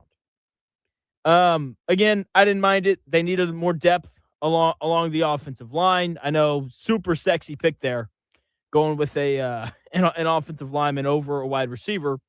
Ultimately, I was not a big Elijah Surratt fan. I just didn't think he did a very good job of separating against better teams, even like the receptions against Ohio State. Like, he's absolutely draped. Now, he has the body control and the strong hands to be able to make those receptions anyway, but I would like it if they could separate. With that being said, I feel like the Ravens were a great place for him to end up. They need a wide receiver with some size. DeAndre Hopkins, given his age, played way too many snaps for them last year. You know, Flowers is going to be their main receiver, but that is a place where I think Surratt can really carve out a role for himself. You know, probably playing on the outside. Maybe they move him inside. He's a really good blocker. So I think that Baltimore is actually a really good place for Surratt to end up. Aiden Fisher was drafted in the 6th round by the Houston Texans. Sometimes it's best to just be blunt. He's not going to see the field. Behind all those monsters that the Houston Texans have on that side of the ball, decent chance he ends up getting cut. His best bet to make the team is to be a special teamer. Maybe he plays if someone gets hurt. I just don't think he's quite athletic enough, especially for what D'Amico Ryans likes to do defensively. I don't think he's good enough in coverage, and he looks a little undersized. And there's a list of positions where I don't want you to look undersized. Linebacker is on that list. Fernando Mendoza, number 1 overall pick. So excited, man. Fernando Mendoza is going to be awesome. He is going to completely change that Las Vegas Raiders franchise. He is everything you want in a quarterback. You don't have to worry about him getting in trouble. He's incredibly smart. He's a grinder. He's tough. He's likable. You don't have to worry about him saying anything dumb to the media. He's big, 6'5", incredibly accurate. He has a good enough arm to make every throw. And Chris just did the signal for his hat guy. Sign me up for Fernando Mendoza any day of the week, man. I mean, seriously. He showed up and really elevated the Indiana football program, and I think he's going to do the same thing when he gets to Las Vegas. That is a guy that I would take to lead my franchise any day of the week. And I get it. There's not going to be any like super flashy plays like you got from Lamar Jackson early in his career, or from Patrick Mahomes when he was in Kansas City when he first started, or you're not going to get any like big 25-yard runs where he breaks 3 tackles like he's Josh Allen. No, you're just going to get good, consistent quarterback play. That's what Sam Darnold gave Seattle last year, and they won a Super Bowl. Not saying that the Raiders are going to win a Super Bowl or anything crazy like that, but there is clearly a path to win games with a guy like Fernando Mendoza as your starting quarterback. Clint Kubiak, I'm not going to call him an offensive genius quite yet, but he is an offensive-minded head coach who played a pretty large role in Sam Darnold finding success last year in Seattle. So I really love Mendoza. I think he's going to be awesome. He's going to be a 12-year starter in the NFL. Omar Cooper Jr., another Indiana football player that went in the first round, goes to the Jets. I don't like that he's got Geno Smith throwing him the football, but it's better than having Justin Fields or Tyrod Taylor throw you the football. So I guess that's a positive thing. He is everything. Maybe not everything. He's a lot of what you want in a wide receiver. By the way, he could also have Cade Klubnik throwing him passes at some point. Don't love that. But Omar Cooper Jr. was one of my favorite prospects in this draft. He's going to get open. He's going to make plays after the catch. And even if the numbers don't jump off the screen in year one, it's not going to be because he couldn't create opportunities for himself. It's not going to be because he couldn't get open or learn the playbook or anything like that. The question is really just whether or not the Jets are going to have good enough play at quarterback. With that being said, I am already eyeing them for my absolute locks in terms of which teams are going to hit the over on the year. So, love Omar Cooper Jr., just hate that he went to the Jets. That's kind of where I'm at with that right now. And then his defensive teammate, I'm sure they had many great battles in Bloomington, D'Angelo Ponds. Love this place for him. He's going to play immediately. He's going to really fit into that Sauce Gardner role, and he's going to have an impact on the game immediately. He's tough, physical, a competitor, another grinder. He's an exceptional athlete. And even though he's undersized, I love everything else about him. Aaron Glenn is a defensive-minded head coach. Aaron Glenn and Ponds have very similar makeups and body types in those things. I thought that the Jets roster was bad last year. It's going to be much better this year. They didn't have an interception last year. Ponds is going to change that. He's going to have at least one. So very excited to see what he does in New York.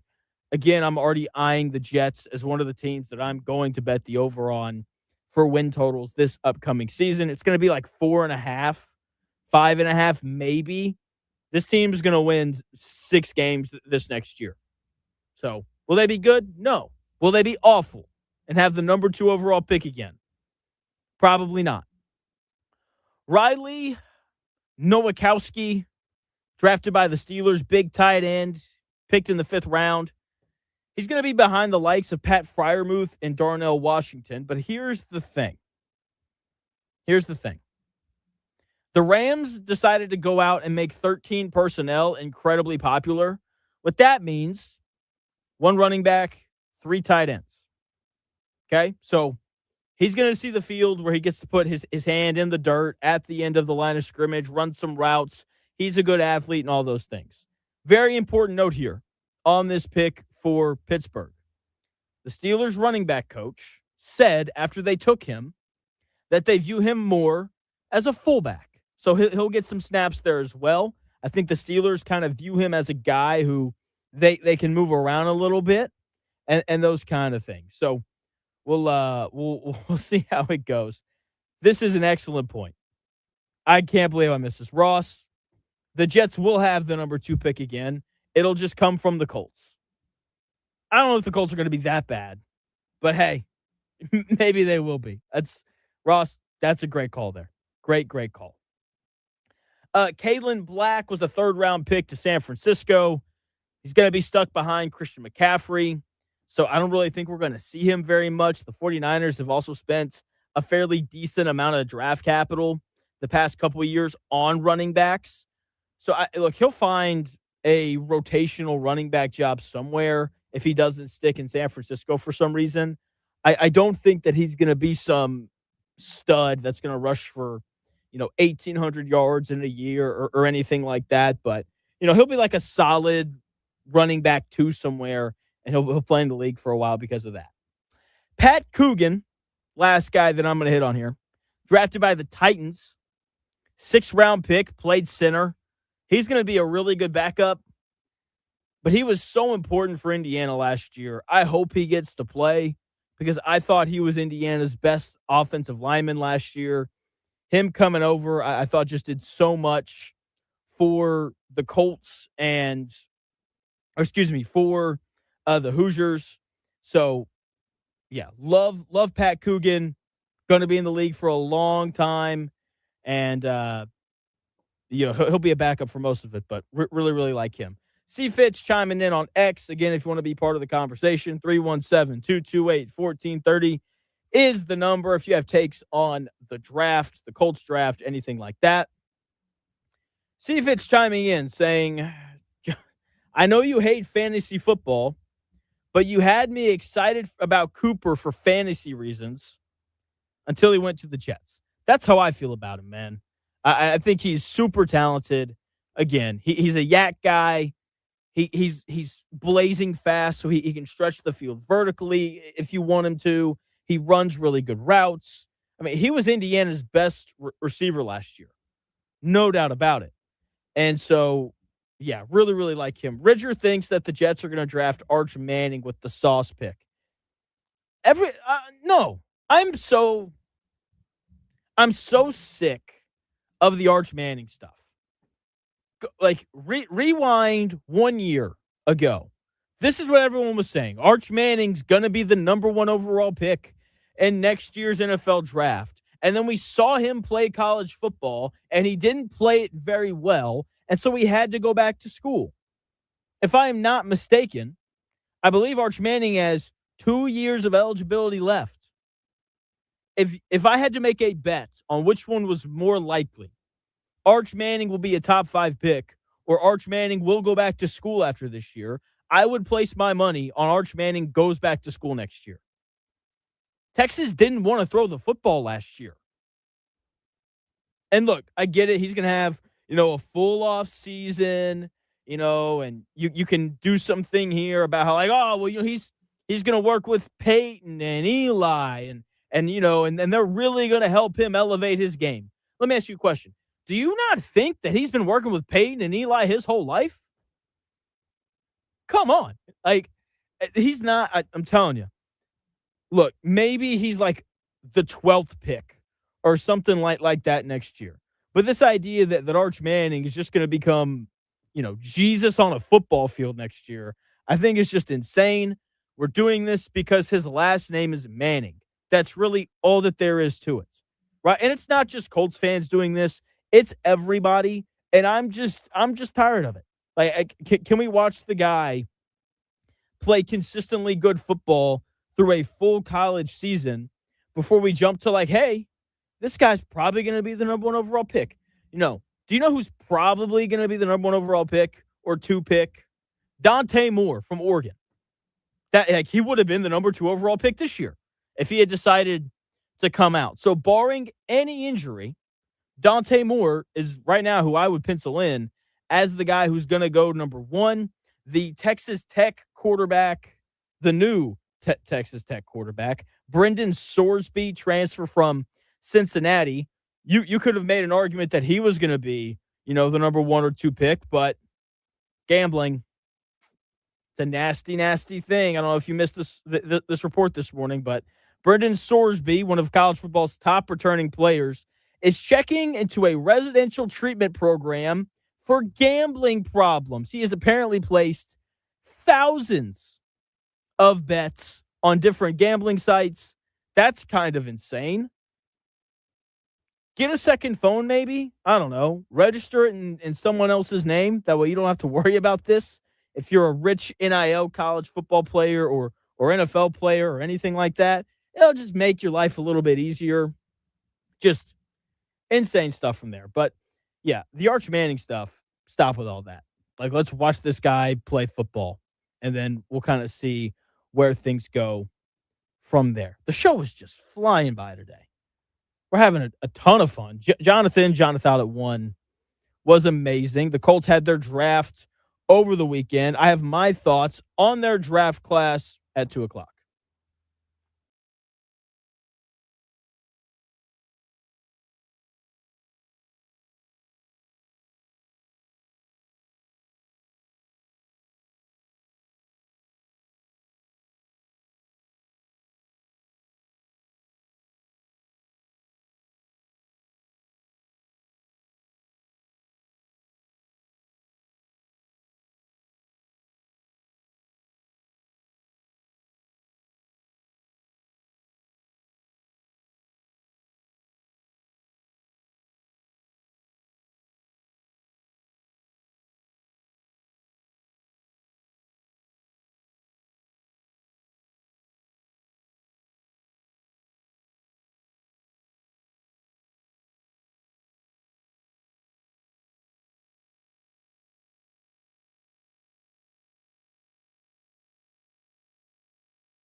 do this.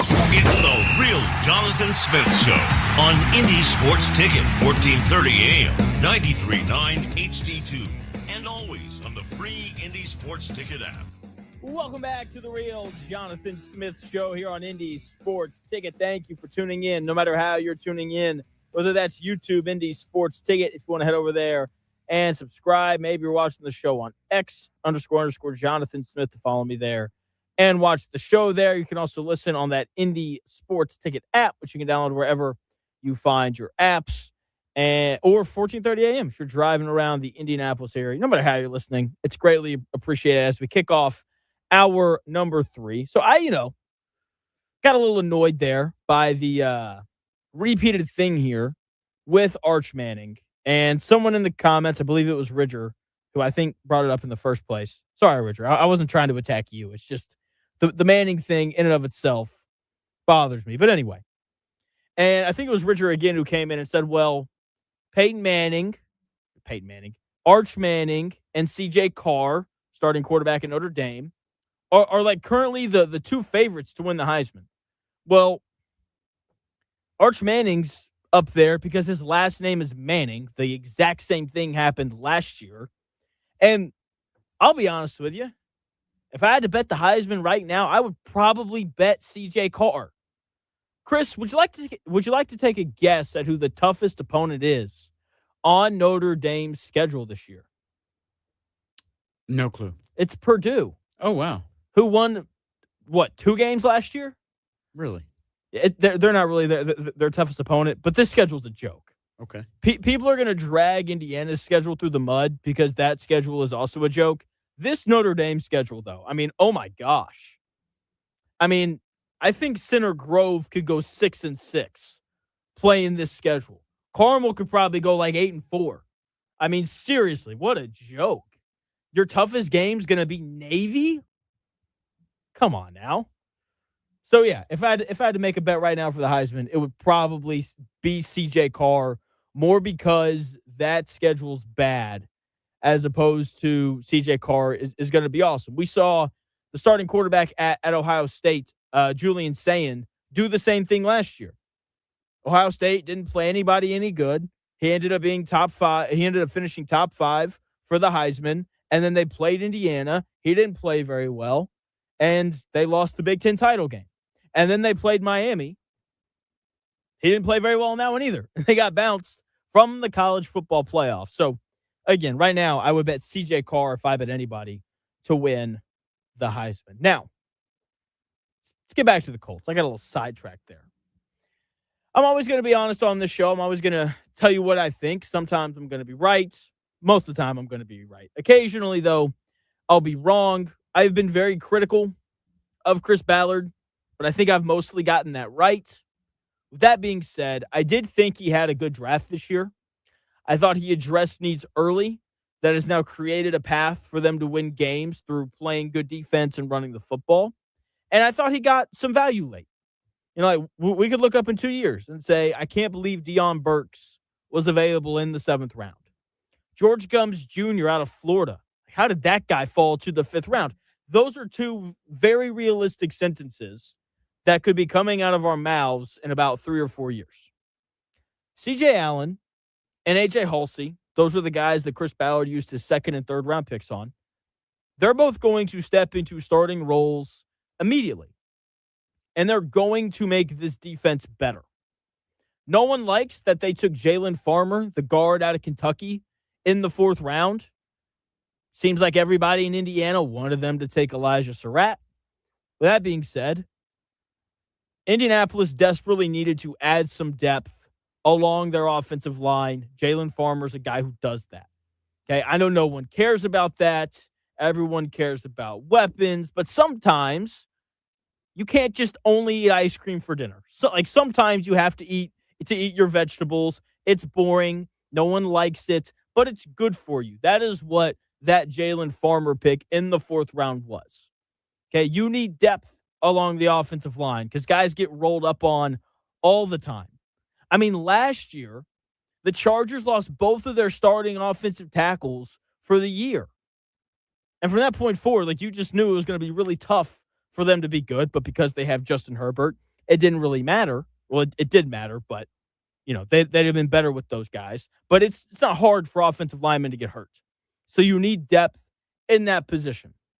So didn't mind that fourth round pick. Second round pick, CJ Allen. Fast, physical. When it comes to linebackers, those are like the two most important things. Zaire Franklin was slow. I didn't think that he recognized plays very quickly. CJ Allen's the opposite. He's incredibly fast. He's a great tackler, and he dissects what the offense is doing rather quickly. I'm very excited about him. Here's what Colts general manager Chris Ballard had to say about his new linebacker. We've liked CJ through the whole process. He stands for all the right stuff. He's an athletic, fast Mike. He'll be a green dot guy for us from the get-go. I mean, he's a face of the program type of guy. He's a really special dude now. Loves to play, serious about football. It's evident when you watch Georgia tape. I mean, he shows up. And look, I mean, Kirby and Will both, Muschamp, who's been a friend a long time, like they were effusive in what kind of player this kid is. So, and it's a good fit, for us. When you watch Georgia, again, Chris Ballard right there talking about CJ Allen, the Colts' second round pick this year. When you watch Georgia, you cannot miss CJ Allen. That dude's everywhere. Those should look in college. You should watch their game and notice them on every single play. And that is the kind of guy that CJ Allen was at Georgia every year that he was there. And the fact that, Kirby's smart and trusted his defense to a 19-year-old CJ Allen, I think that says a lot about the kind of player, leader, and how intelligent CJ Allen is. I like Anthony Hill Jr. probably more just because he's bigger than CJ Allen is. But CJ Allen seems like a guy who's going to be able to come in and help the Colts immediately. And the fact that he has the stamp of approval from Kirby Smart, probably the best defensive-minded head coach in all of college football, that goes a long way. I hope Chris Ballard's right, and I hope that CJ Allen is around for a long time. AJ Halsey is an exciting player as well, safety coming out of LSU. He can do a lot of different things. He can play in the box. He can cover the middle of the field. And when you have flexible safeties that you can move around, like AJ Halsey, that is an advantage, especially with a defensive coordinator like Lou Anarumo, who likes to do weird coverages and likes to move guys around and likes to show zone and then play man and vice versa. It's an important thing to have a safety who's very flexible in terms of what all he can do. Chris Ballard, during his press conference, talked about AJ Halsey a little bit here as well. And I really like what he had to say about him. Here is Colts GM Chris Ballard talking about AJ Halsey. AJ's he's an interesting guy. And what I love the most is, especially in the transfer world, but goes to New Mexico, starts, goes to Houston, starts, goes to LSU, starts, takes the ball away. He's physical. He's going to be a good addition. We think we got younger and faster on defense. See a box guy? I don't quite see it that way. I mean, I know that was getting thrown out there. No, we think he can play down and, in the middle of the field. I like hearing that he takes the ball away. Again, Chris Ballard right there talking about new Colts safety, AJ Halsey. If you don't notice the safety, then that's a good thing. It means that they're doing their job. When you do notice the safety, it means that they're getting burned or they're taking the football away. Cam Bynum was a good player for the Colts last year. My favorite thing about him, I did not notice him outside of the 4 interceptions that he had last year. That was really it. That's the sign of a perfect safety. Hopefully, AJ can come in and be another guy who takes the football away. And if he is, then I'm going to love this Colts defense and this Colts secondary. So I liked the Colts' second and third round picks. I liked the 4th round pick. Not sexy. They didn't take a receiver. They took an offensive guard. That's okay. Sometimes you have to eat your vegetables. That's fine. From the 5th round on, I like that they took some swings. Okay, the guys that you're taking in the 5th round on, you're hoping that, they can maybe play special teams or something like that. Okay, or they can be good backups. So you're betting on traits, hoping to develop them later. I thought that they did that with George Gums Jr., big athletic edge rusher coming out of Florida. Dude ran a 4.6 40. Kind of crazy for an edge. He vertical jumped 41 inches. Colts fans, he can dunk a basketball. He played at Florida. He should be your favorite Colts player ever. He's a really good athlete, right? If they can develop him, then he could turn into maybe like a solid player for them. Maybe he becomes a guy who they could put in on obvious passing situations. Like, that's what you're looking for on day 3. It's kind of like baseball, where in baseball, they say, like, our goal is to draft guys that have 2 traits and then develop a 3rd. Kind of the same thing on day 3 of the NFL draft. Caden Curry, that's a Greenwood kid, played at Center Grove, went to Ohio State. Everyone's going to be rooting for the hometown kid. You're going to see, the only place that you're going to see more Curry jerseys is in California with the Warriors. There's going to be so many Caden Curry jerseys at these Colts games just because he's from Greenwood. Now, he was a 6th round pick, so let's not get too crazy here. He's probably going to be a backup. That being said, I am a fan of drafting everybody that played at Ohio State, because everybody that seems to play at Ohio State under Ryan Day is immensely talented and is not a problem. 2 really important things to me, I think, whenever you're building a football team. Okay, so I don't mind that pick.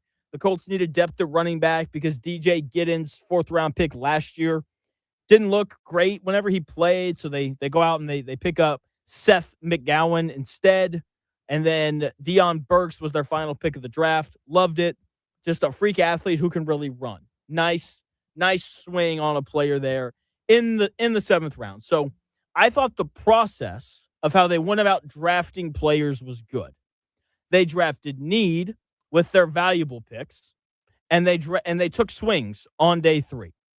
Now, we just have to hope that some of those swings hit and that CJ Allen and AJ Halsey can both contribute immediately. Now, one of the things that I keep seeing and complaining, and one of the things I keep seeing complaints about, by the way, we're going to get into the Sorsby story here at some point, probably at like 2:20. That's the new Texas Tech quarterback who was caught gambling on Indiana football games while he was on the Indiana roster. So we'll get into that coming up here in about 7 minutes or so. But I want to stay with the Colts draft right now. Back on April 8th, I said the Colts should not draft a wide receiver. And I talked about how they really only have 2 valuable picks, right? Their 2nd round pick and their 3rd round pick. And even though where they picked in those rounds shifted, they still only ended up with 2 truly valuable picks. Once you get outside of the top 100, I don't expect you to find players that are going to start immediately. Hopefully they can develop, but the expectations for them are lower, right? They used that 53rd pick on linebacker CJ Allen, and they used that 78th pick on safety AJ Halsey. They didn't use any of their picks on a wide receiver, a need for the Colts, until round 7, where they get Deion Burks, who's freakishly athletic, runs a 4.3, jumps 42.5 inches, and benched 225 26 times. He's just small. That's kind of his issue. But he's a complete athlete. So I wouldn't count on him replacing Michael Pittman Jr. for the Colts this year, which is something that needs to be done. I've compared drafting to grocery shopping a lot. Drafting is often a lesson on fiscal restraint. When I first moved to Indianapolis, I waited tables and I was broke. Like, just so completely broke. I walked as many places as I could because I didn't want to pay for gas. Like whenever I would go to the grocery store, Didn't get name brand everything. Like value brand was my lifestyle. And whenever I would want to get like chicken or ground beef or anything, and I'd walk over to the meat aisle, I was just looking for the yellow clearance sticker where the meat is going to expire in like 2 days and they just want to sell it so they at least break even on it. I was hunting for that yellow 50% off sticker. And the Colts draft this year, because they didn't have as many valuable picks as they needed, they were looking for utility over luxury. They didn't have a first round pick. They didn't have the draft capital that allowed for them to grab blue chip prospects like Sonny Styles at linebacker or Caleb Downs or safety or Ruben Bain at edge rusher or anything like that. So they had to settle for the great value brand, CJ Allen and AJ Halsey, two good players who were going to get the job done. But ultimately, they're in the second tier of their positions in terms of this year's draft. And when you only have two premium picks or two like valuable picks in the second and third round, like you can't address all of your needs. And so because of that, like they couldn't afford to draft a wide receiver. Because if you want a good wide receiver, like you need a first round pick. And so because of that, they didn't draft a wide receiver until the 7th round. So now they're going to have to go shop the veteran market. Because if you think that Nick Westbrook-Akine as the wide receiver 2 is going to be a good thing, it's going to be brutal. 11 receptions playing for the Miami Dolphins last year. Having a guy like Nick Westbrook-Akine as your number 2 wide receiver, it's the sign of a thin pantry if we want to keep the grocery store thing going. Now, adding a proven veteran like Juwan Jennings or Stephon Diggs or Deebo Samuel, I think that's really the only way to put like a real legitimate weapons package on the table for Daniel Jones. Tyreek Hill is available as well, but I don't want Tyreek Hill. He's too big of an issue. Bringing in a Juwan Jennings or a Stephon Diggs who really grew up in New England or a Deebo Samuel to be the starter opposite of Alec Pierce, that would be well worth it. Guys that are a little older and could undoubtedly still be the Colts' number 2 wide receiver because of how much money they're paying Alec Pierce. He's going to be the one this year. Me personally, I would prefer it if they drafted Juwan Jennings. His nickname in San Francisco was 3rd and 1. He reminds me a lot of Michael Pittman Jr. Not really going to beat people with his speed, but just finds a way to get open, bigger target, strong hands. He's got long arms and just kind of has a knack for finding the hole in his own, the same way that Michael Pittman Jr. did. Okay, he's tough as well. That was always my favorite thing about Michael Pittman. He played through a lot of injuries, didn't really complain. San Francisco guys tend to be really tough, and Juwan Jennings is amongst the toughest.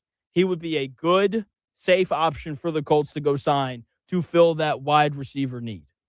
Okay, now, if they wanted to get a little riskier, they've got some cap space. Maybe make a trade for Brandon Ayuk. Send him Richardson, Kenny Moore, and a pick or something like that. Okay, like they've got some cap space to kind of play with, whether they want to make a trade or they just want to go sign a wide receiver off the free agency market. Hopefully something like that happens soon because, again, Westbrook-Akine, not really who I'm looking for to be the Colts wide receiver 2 option. So, we'll obviously keep tabs on that. Hopefully it's Juwan Jennings, but we will see what Chris Ballard and company decide to do to address that wide receiver 2 position. All right. Sorsby, former starting quarterback at Cincinnati, got paid a lot of money to go to Texas Tech. He has admitted himself into basically like this residential treatment thing for his gambling addiction. And there's more problems than just that. More on that story in 3 minutes.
The best takes? Maybe. The Real Jonathan Smith Show on Indy Sports Ticket 1430 AM, 93.9 HD2, and always on the free Indy Sports Ticket app. Welcome back to the Real Jonathan Smith Show here on Indy Sports Ticket. Thanks for tuning in. No matter how you're tuning in, whether that's YouTube, Indy Sports Ticket, if you want to head over there and subscribe, you can also watch the show on X, the Indy Sports Ticket app, or 1430 AM. No matter how you're tuning in, though, it is greatly, greatly appreciated. Shout out to Blaidin Kirk, who came on earlier, talked a lot of NFL draft with him. And we've got some breaking news.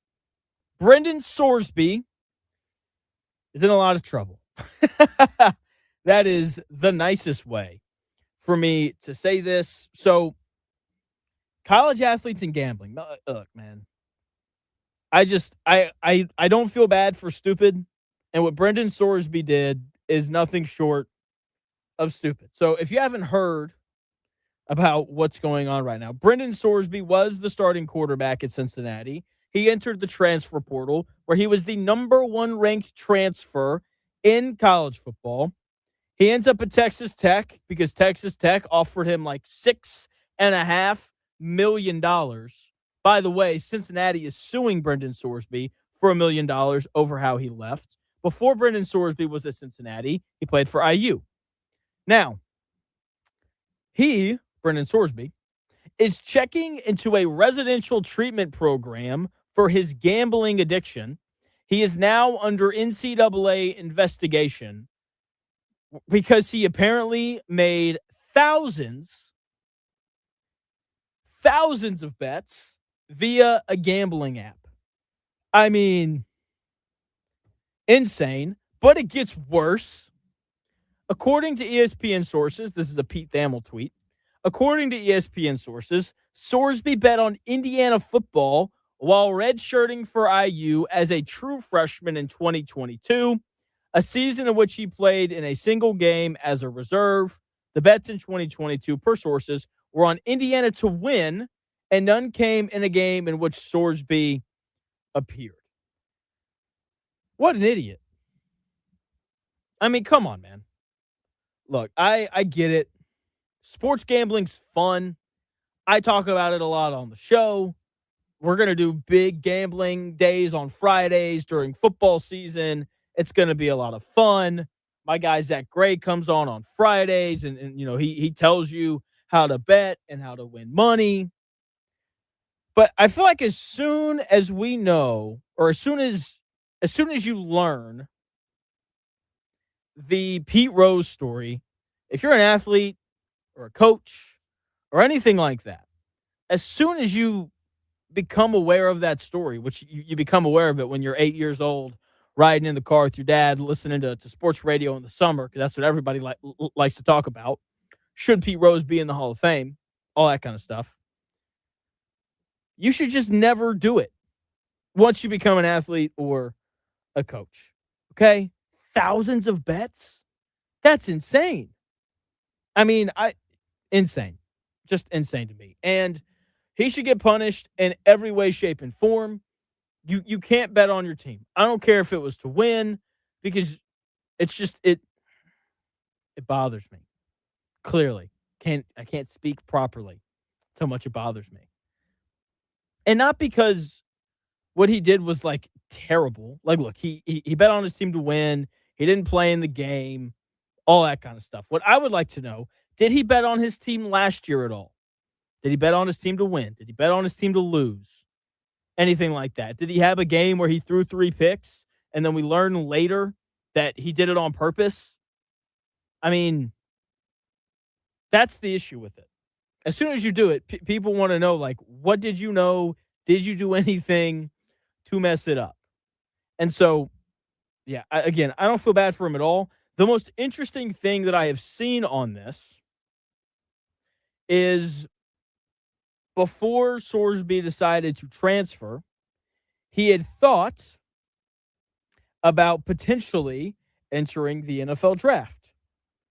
And occasionally the NFL will have it's called like a supplemental draft. Okay? Sometimes they have one, sometimes they don't. It just kind of depends. He could enter that if you just wanted to sidestep this whole entire thing. And so, I mean, it's a developing story. The more that as more of it comes out, I will totally, weigh in on more of it. By the way, this is really important whenever you read through the NCAA handbook where they lay out rules for these things. It says, and I quote, student athletes who wager on their own games or on other sports at their own schools face permanent loss of collegiate eligibility in all sports. If you're an Indiana fan, you have to love that because Texas Tech was going to be awesome this year, and Sorsby was a large part of that plan. So one less team for you to worry about. I don't know. Maybe I'm just older now, and that's why I'm so bothered by this. Because I would just like to think that when I was in college, between the ages of 18 and 21, your boy graduated early. Just saying. I don't think I ever would have done anything like this. I mean, seriously, Chris, I don't even know what to say.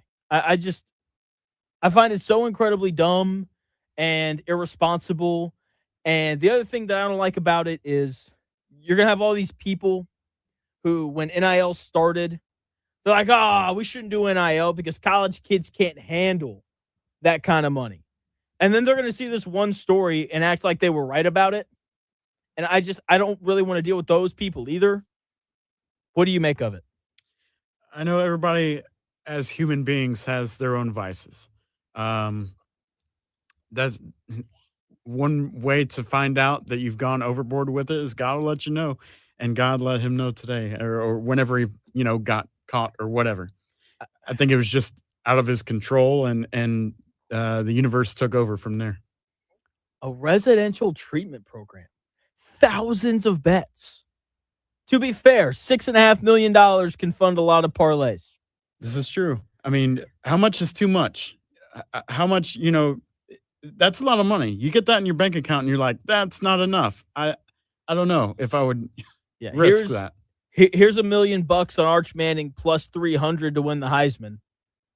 And then you lose all of it.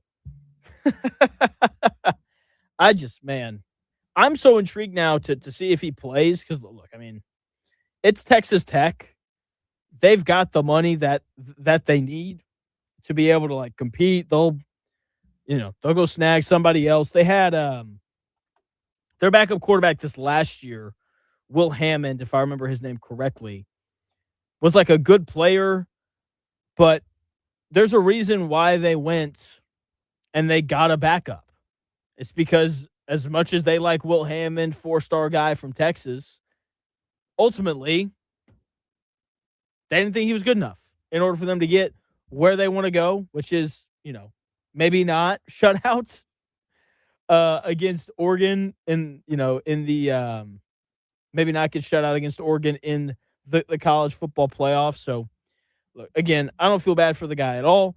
I'm very intrigued now to see if there's going to be an NFL supplemental draft because if there is one, the easiest way for him to wiggle out of this is to just go into that. I want to see if they're going to have one this year. NFL supplemental draft. Do you do that whenever you're typing? Do you talk as well? Sometimes, yeah. If my mind is already going 1,000,000 miles a minute, and then I'm like, "Hey, brain, focus. We're trying to multitask here. Type in the letters that you need." Seriously, but I mean, I don't know. But the sad thing, this is just becoming more and more common. Seems like every year there's more guys doing this. Started with the Colts. I think it was 2021, if I remember correctly, when Isaiah Rodgers and all those guys got into trouble for doing that. So we'll see. As long as and look, this is not ESPN Bet's fault or anything like that. This is another thing that bothers me. There's so many people, if you go and you look at the Pete Thamel tweet where he tweets out that he's that Sorsby's going into this residential rehab center for his gambling problem. The top comment is, this tweet is brought to you by ESPN Bet. Brendan Sorsby is the only person responsible for this decision. Like, blaming this on ESPN for, advertising gambling, but blaming it on the NBA for having gambling sponsors. That's what people did with Terry Rozier, blaming it on college football, who I'm sure has a gambling partner, is just stupid. Brendan Sorsby is a freaking grown adult. He's the one who made the choice to go out and bet. Okay? I mean, seriously, if you walk down an alley and see crack a whole bunch and you decide to take it, that's your fault. It is. There's a whole bunch of crack down there? I mean, there might be. We can go look later if you want to. I'm just saying, like just because you're around something doesn't mean that like you have to do it. Is Brendan Sorsby so weak-willed that he can't help himself? I mean, come on. Like let's be serious here. These are incredibly disciplined people if they're playing high-level Division I college football. Okay? He made a bad choice. That is his fault. That is nobody else's. And so I just can't believe it. And look, IU fan, you're exactly right. He's not the only one doing it. He's just dumb enough to get caught. Yeah, I'm sure that there's tons of other college football players that are doing it. With that being said, I'm not saying that you're wrong, IU fan. I just want to point something out. When you look at the Terry Rozier issue that happened in Miami and Charlotte, they knew immediately that he was fixing games for his boys just because of betting patterns, right? Like they know the average amount placed on various, options, right? And all of a sudden someone's like, let me bet 10 grand on the Terry Rozier over. Like that sends up a red flag. So however everybody else is doing it, they're doing a really good job because they're not getting caught. Because that's what these places are about, man. Like they want to ensure the integrity of the game. Because even for these sports books, if the integrity of the game is compromised, they lose customers. Why would you bet on something if you know that it's rigged? I would hope that you wouldn't. Brendan Sorsby probably would with his gambling history, but still. So it's nobody's fault but Brendan Sorsby's. He needs to make better decisions. That's no one else's fault. All right. Another little side tangent there. My bad. I'm sorry.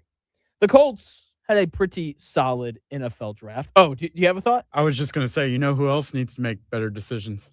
Who? Mike Vrabel. Adam Schefter reporting that he is back to work Yeah, today. but see, that picture. Oh, looks like he just walked out of a law office. Like he is back to work. It's all good now. Counseling. Here's my thing.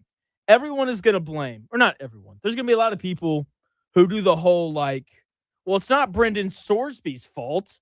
Sports gambling's everywhere.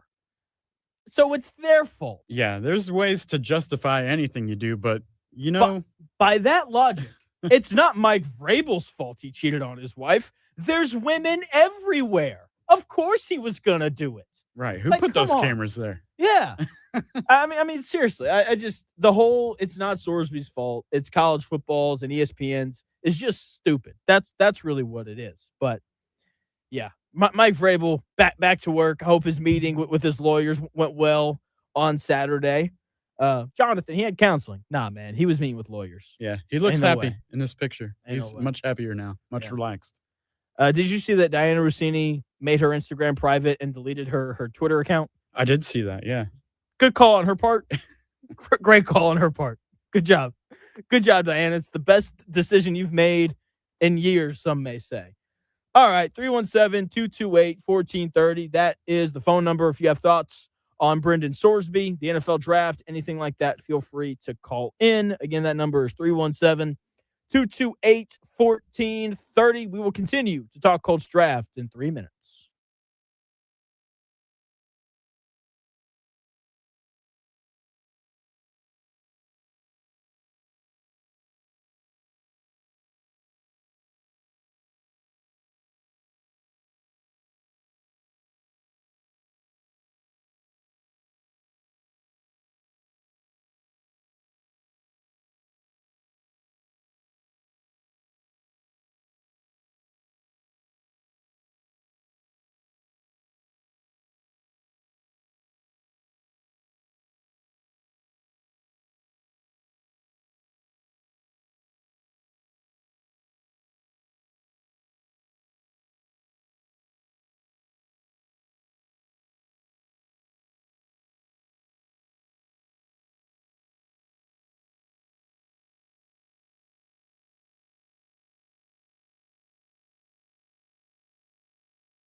If it's in today's sports world, it's here. The real Jonathan Smith Show on Indy Sports Ticket 1430 AM, 93.9 HD2, and always on the free Indy Sports Ticket app. Welcome back to the real Jonathan Smith Show here on Indy Sports Ticket. Thanks for tuning in, no matter how you're tuning in, whether that's YouTube, X, the Indy Sports Ticket app, or 1430 AM. So many ways to listen. There's really no excuse not to, if we're being honest. So currently, Brendan Sorsby, I lied. I had another thought on this. We're going to keep it rolling here. So Brendan Sorsby, currently in trouble, thousands of bets, bet on Indiana games while he was, at Indiana. That's a big no-no. There's a chance that he doesn't even get to play this year. And he's going to be in a load of trouble if that's the case. He's currently being sued for $1 million by Cincinnati, the program that he left to go to Texas Tech via the transfer portal. Probably violated some contract or something like that. Here's my question. Texas Tech paid that man $6.5 million. What happens to their money? You're crazy if you think that Texas Tech is going to pay that man $6.5 million to not play football for them this year. That man's about to be in even more trouble. That's a good question. What does happen to the money after that? It should all go back to Texas Tech. That's what should happen. Will it happen, though, with the history of how all this NIL stuff has worked? I have a really hard time, fully buying into this entire idea of, they're just going to let him walk away with it. But at the same time, I mean, I don't know how they do get it back. That's the problem that people have with NIL. It's all these issues of oh, now you're not going to play. How do we get our money back? I don't know. They finance it and he pays it back monthly installments like we do car payments. Yeah.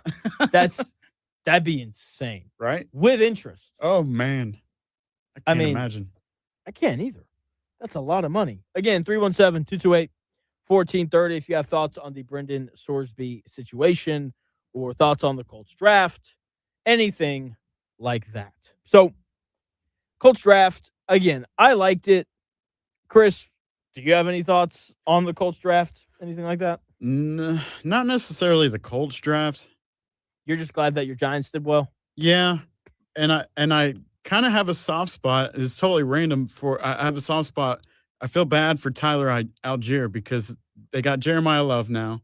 You know what I'm saying? And he was in line, Tyler was, to potentially get a starting role out there in Arizona.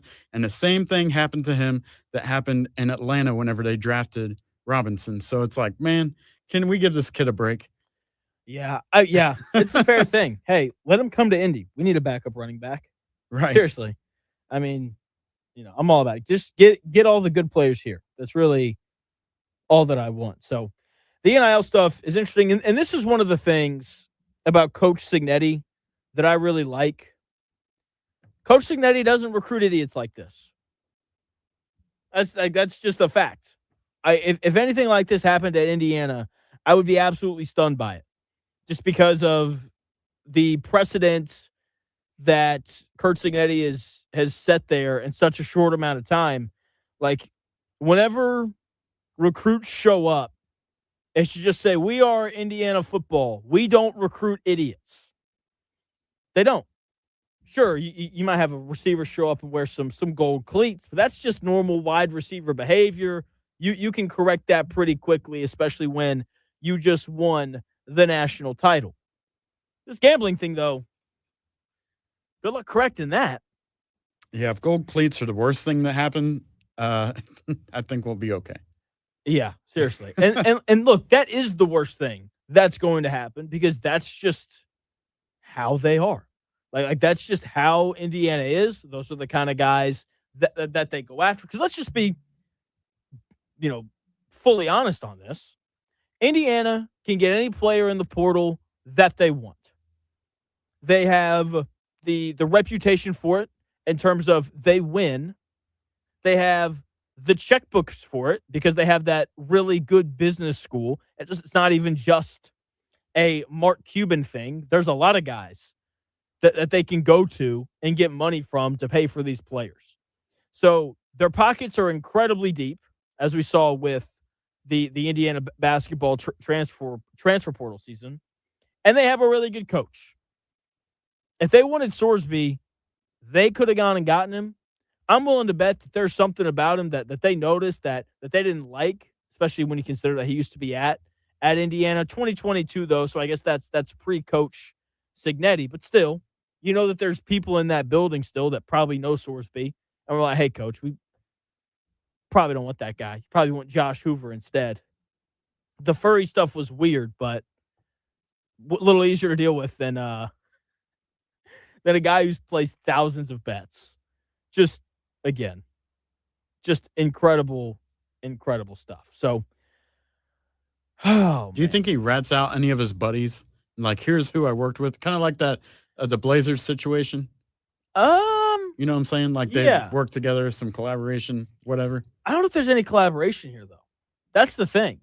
I mean, how do you, unless your other buddies are making bets, right? Some kind of sources, though, because yeah, I mean, even though he got a nice payday or whatever, he could have been,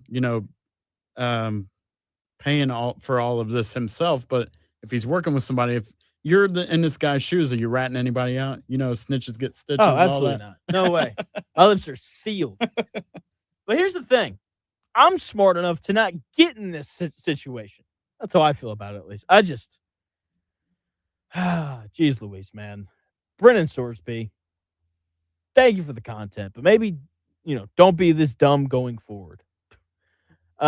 Okay, this makes me feel better, maybe. Brennan Sorsby attended Cincinnati Reds games on repeated occasions and placed live wagers on balls and strikes, according to Pete Nakos from On3.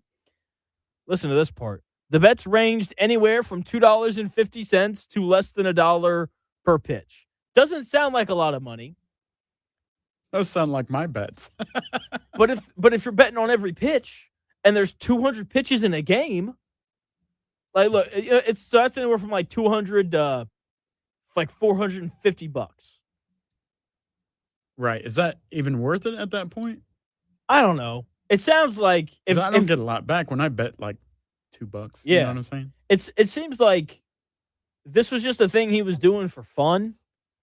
But man, go find something else to do for fun. Go hang out with your buddies. Go shoot hoops. How about you just sit down and enjoy the baseball game? That's also an option. Go grab a little brewski. Maybe go for like 9 hot dogs, 9 beers, and 9 innings, something like that. I mean, oh man, Brendan Sorsby, just the stupidity, man. I one of the things with Dan that I was always amazed by, he would tell stories, about players that he coached. He talked a lot about that Indiana team with Eric Gordon and those guys, and just all the problems that he had with them and the way that they behaved. And I just remember sitting and listening to him tell these stories and be like, I could never coach college sports because these guys are so incredibly stupid. I'm also not smart enough to coach college sports. Let me make that clear as well. But, geez Louise, man. Brendan Sorsby. All right. I'm going to move on from it just because at this point, I don't really feel like there's much else to add. Again, as we learn more and more about the Brendan Sorsby betting on college sports while he's in college, all that kind of stuff, we will then continue to talk about it. So we are less than 2 weeks away from lottery night, and I can't wait. I want for AJ DeBonsa to be a Pacer so badly. I'm watching all these playoff games, and I'm just sitting on my couch picturing the Pacers with all this talent getting ready to make a run to the NBA Finals. And the more that I watch the playoffs and what the playoffs are about, because regular season success in the NBA and postseason success in the NBA, they're just not the same thing. Because in the regular season, guys are taking it a little bit easier. They're not picking you up a full 94 feet or anything like that. So whoever the Pacers take, it's got to be a guy who can really handle the basketball.